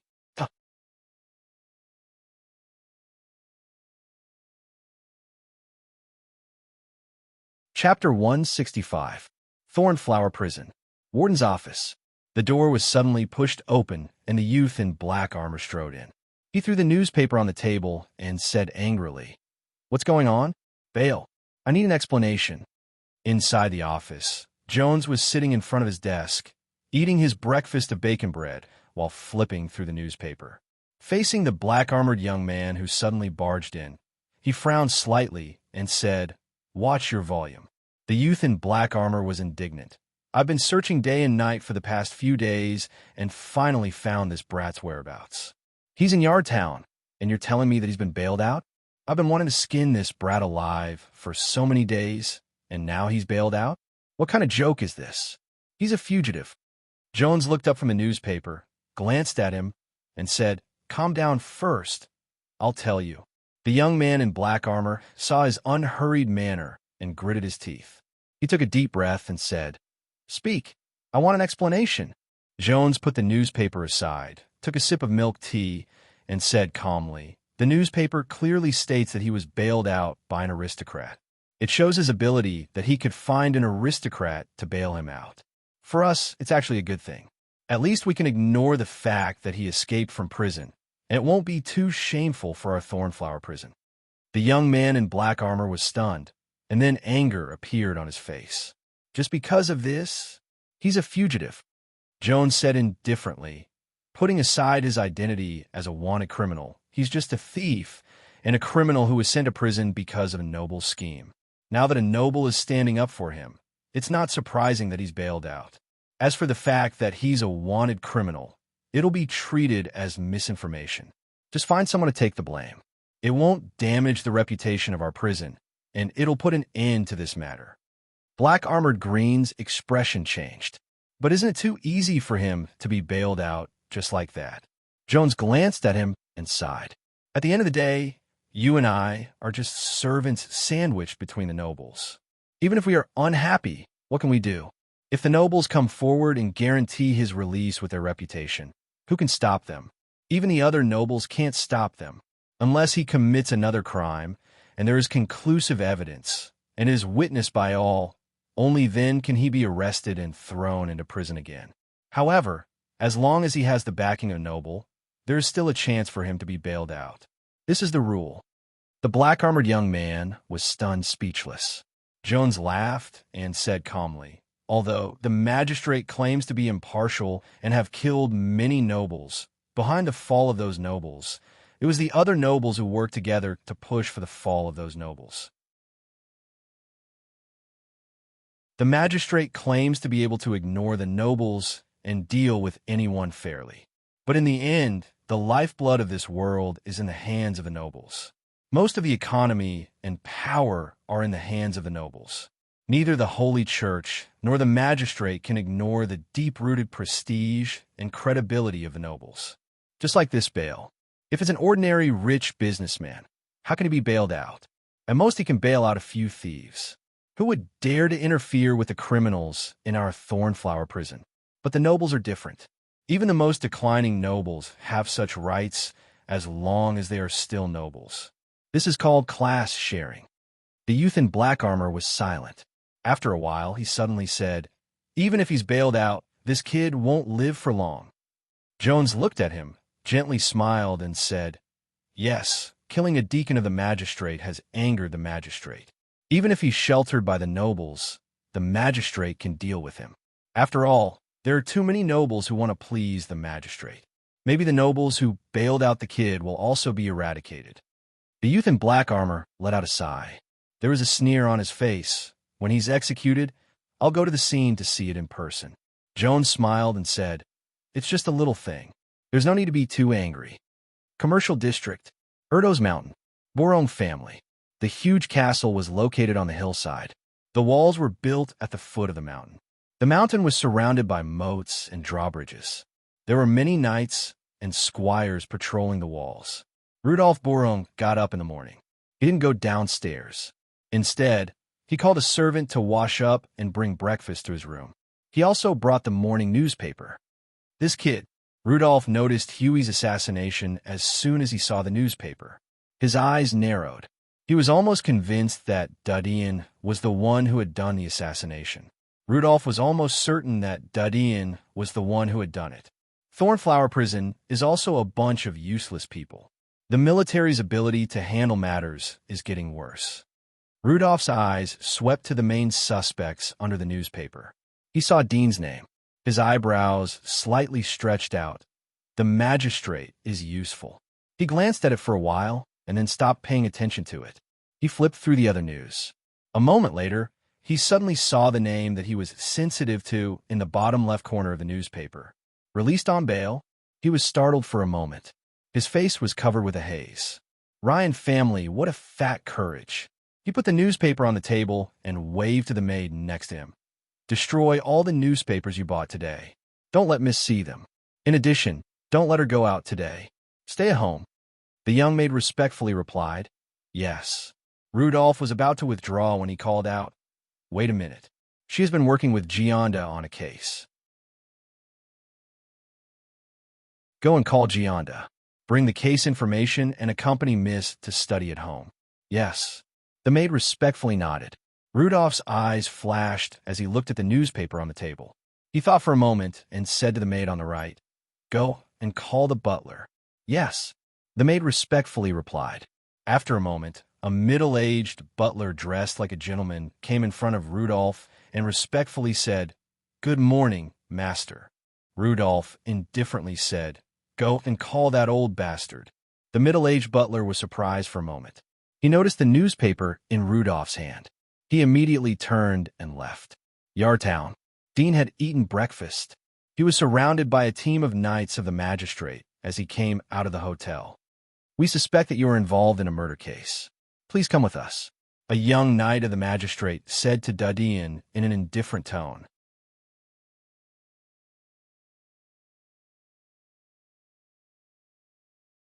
Chapter 166. "Umph." A knight with sharp eyebrows snorted. "You want to take the carriage? You killed Deacon Huey. You'll be in jail." Dean slightly raised his eyebrows and looked at him with interest. When did a knight of the magistrate take the position of a magistrate? The case hasn't been interrogated yet, but the suspect is regarded as a criminal. Is this how the magistrate solves cases? If I remember correctly, the third rule of the knight of the magistrate is to investigate seriously and be unyielding. If I may ask, does slandering others without any evidence conform to the definition of seriousness and integrity? The knight of the magistrate wanted to say something, but was stopped by the knight of the magistrate. "Mr. Dean, please cooperate with us. Otherwise, we will have to arrest you by force." The knight of the magistrate said. Dean smiled. "I'm very cooperative, but there is no conclusive evidence. I'm a normal civilian, and also a probationary magistrate. But now someone is wantonly slandering me. I need an explanation." "You." The knight of the magistrate was angry. The young knight quickly stopped him and shouted, "Don't forget the judgment armor on your body." The knight of the magistrate's face changed and lowered his head. "Mr. Dean, it's his first time to perform a task. Please don't be offended." The knight of the magistrate pointed to the carriage not far away. "Please cooperate with us." Dean faintly smiled and moved to the side. He patted the knight of the magistrate's armor. "It's a good thing to hate evil, but it's best to polish your eyes. Don't blindly bite people. Your duty is to eradicate evil and protect civilians. Don't rely on your identity to bully civilians. Do you understand? The Knight of the Magistrate clenched his fists and looked at him angrily, but didn't speak again. Dean ignored his eyes and looked back at Barton and the other two. You wait here for me to come back. If you encounter any trouble, go to the Rhine Castle and find old Patriarch Feline. Tell him that you are my friend and he will protect you. Dean, Barton wanted to say something, but stopped. Dean smiled. Don't worry about me. I'll come back after a cup of tea. He looked at the Knight of the Magistrate. Let's go. The young knight looked at him and waved to the people behind him. Let's go. A group of people surrounded Dean and left. The pedestrians on the street stopped to look at them. Wherever there was a Knight of the Magistrate, there would be a vicious criminal. However, what surprised them was that the person they arrested was actually such a young teenager. Dean sat in a carriage that had been transformed into a prison carriage. He was escorted by a Knight of the Magistrate to the Magistrate of Terra District. The street was much livelier than before. The neighboring magistrates also sent their priests to supervise the trial. Several streets were crowded with people, and many knights in judges' armor escorted the priests into the magistrate's court. Apart from the members of the magistrate, many commoners and wealthy merchants who lived nearby also gathered to watch this grand event. A carriage came slowly. It was escorted by a team of knights of the magistrate. It squeezed through the crowd and stopped in front of the magistrate. The young knight dismounted from his horse and went forward to open the iron chain outside the carriage. Mr. Dean, please. Dean tidied up his clothes and slowly got down from the carriage. He looked around and saw carriages with the flags of the magistrate. Dean smiled and followed the young knight down the stairs to the magistrate. Please. The young knight of the magistrate led the way. Dean followed him through the solemn vestibule into a dimly lit hall in the back of the hall. There were 4 people sitting in the hall. They were dressed differently and had handcuffed bracelets on their hands. They were sitting on one side of the long table. Some of them had gloomy expression as if they were thinking about something. Please cooperate. The young knight of the magistrate took out the handcuffs and said to Dean. Dean smiled and handed out both of his hands. The young knight of the magistrate said after handcuffing the bracelets, sit down. They're suspects in the murder case, just like you. 3 of them were men and 1 of them was a woman. One of them was dressed extravagantly. He laughed. The magistrate is really good. They can catch a person who hasn't even grown his hair yet as a suspect. Is it because they can't find the murderer that they want to catch a few innocent and pitiful people to be the scapegoats? The young knight of the magistrate's face sank. Shut up. The young knight laughed. Shut up. I'll keep my mouth shut. You. The young knight's eyes widened. Huh. A chuckle sounded from outside. 3 priests wearing white robes with golden embroidery came in. They were led by an old man with a kind face. He smiled and patted the young knight's shoulder. You go out first. The young knight of the magistrate saw the old man, and his anger subsided. Yes. He turned and left. The old man pulled out a chair and sat opposite to Dean and the young knight of the magistrate. He smiled. You should be very clear about the reason why you are here. Deacon Huey of the magistrate has been assassinated. The 5 of you are the most likely suspects according to the information collected. The young man smiled and said, What do you mean by Huey Wright? I have never seen him. I have read the newspaper. When he died, I was having a party with my friends. How could I have time to assassinate him? The people who were present at the time can testify for me. The old man smiled and said, Don't worry, although you have an alibi. But according to our investigation, Deacon Huey lost money in gambling 3 months ago. He borrowed money from you and hasn't returned it. The amount of money is not small. It is enough to anger a person and make him pay to kill you. The young man's expression changed. He slapped the table and said, Don't talk nonsense. Although the amount of money is quite a lot, I wouldn't go so far as to kill a deacon of the magistrate for a bit of money. Only a madman would do that. The old man indifferently smiled. Didn't you say that you haven't seen him? The young knight's face was burning as if he had been slapped.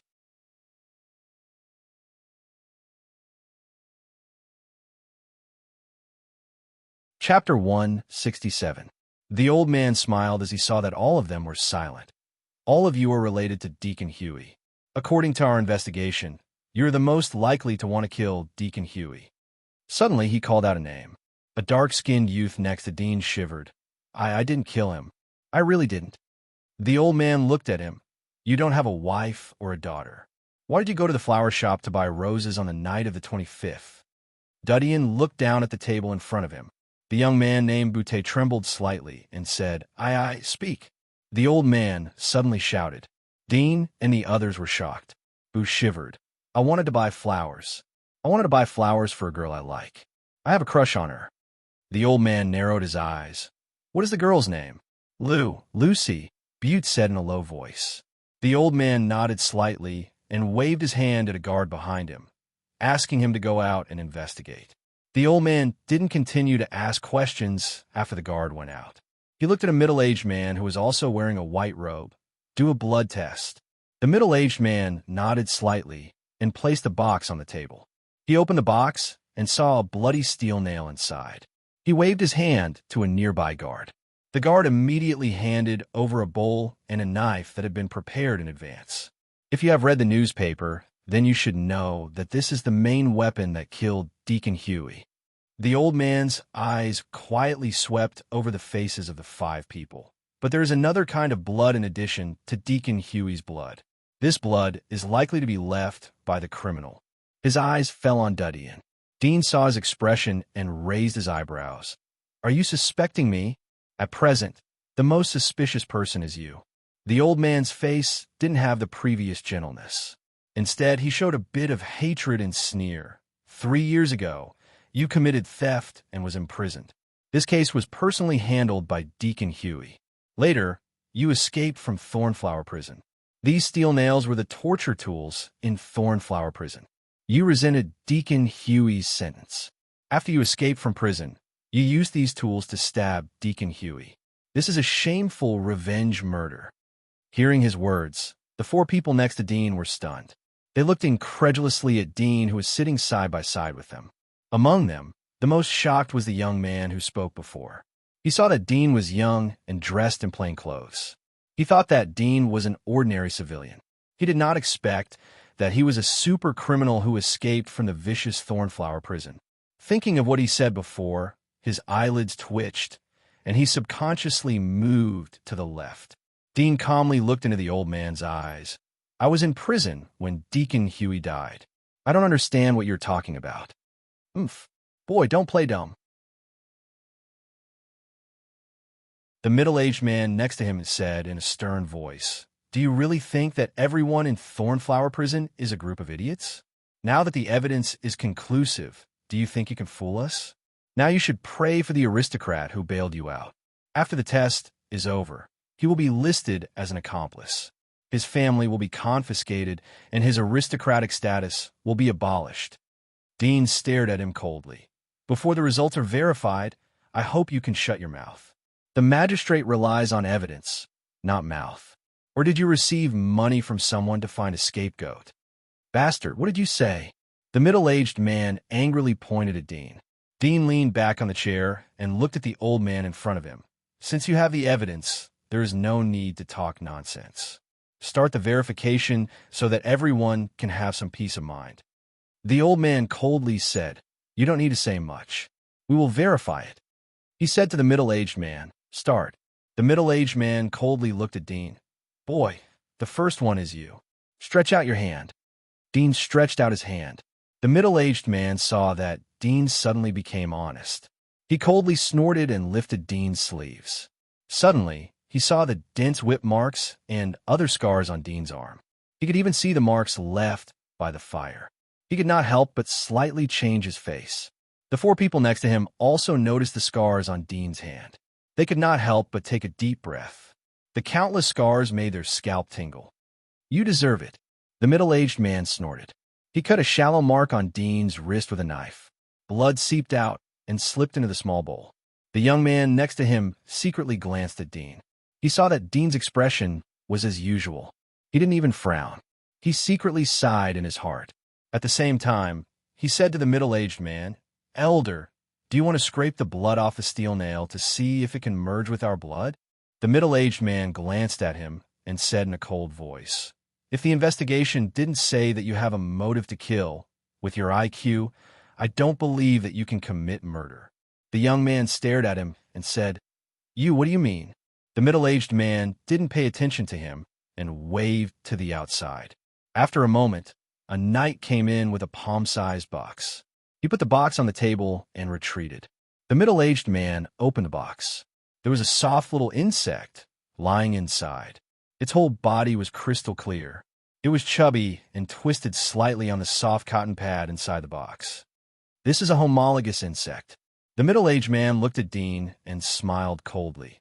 "The blood left on the steel nail has dried up. It can't be tested, but homologous insects can recognize the same blood. In addition to blood, they can also recognize other similar substances." Then he handed the small bowl to the box. The blood floating in the bowl exuded a faint smell of blood, and it quickly attracted the attention of the white and tender worm in the box.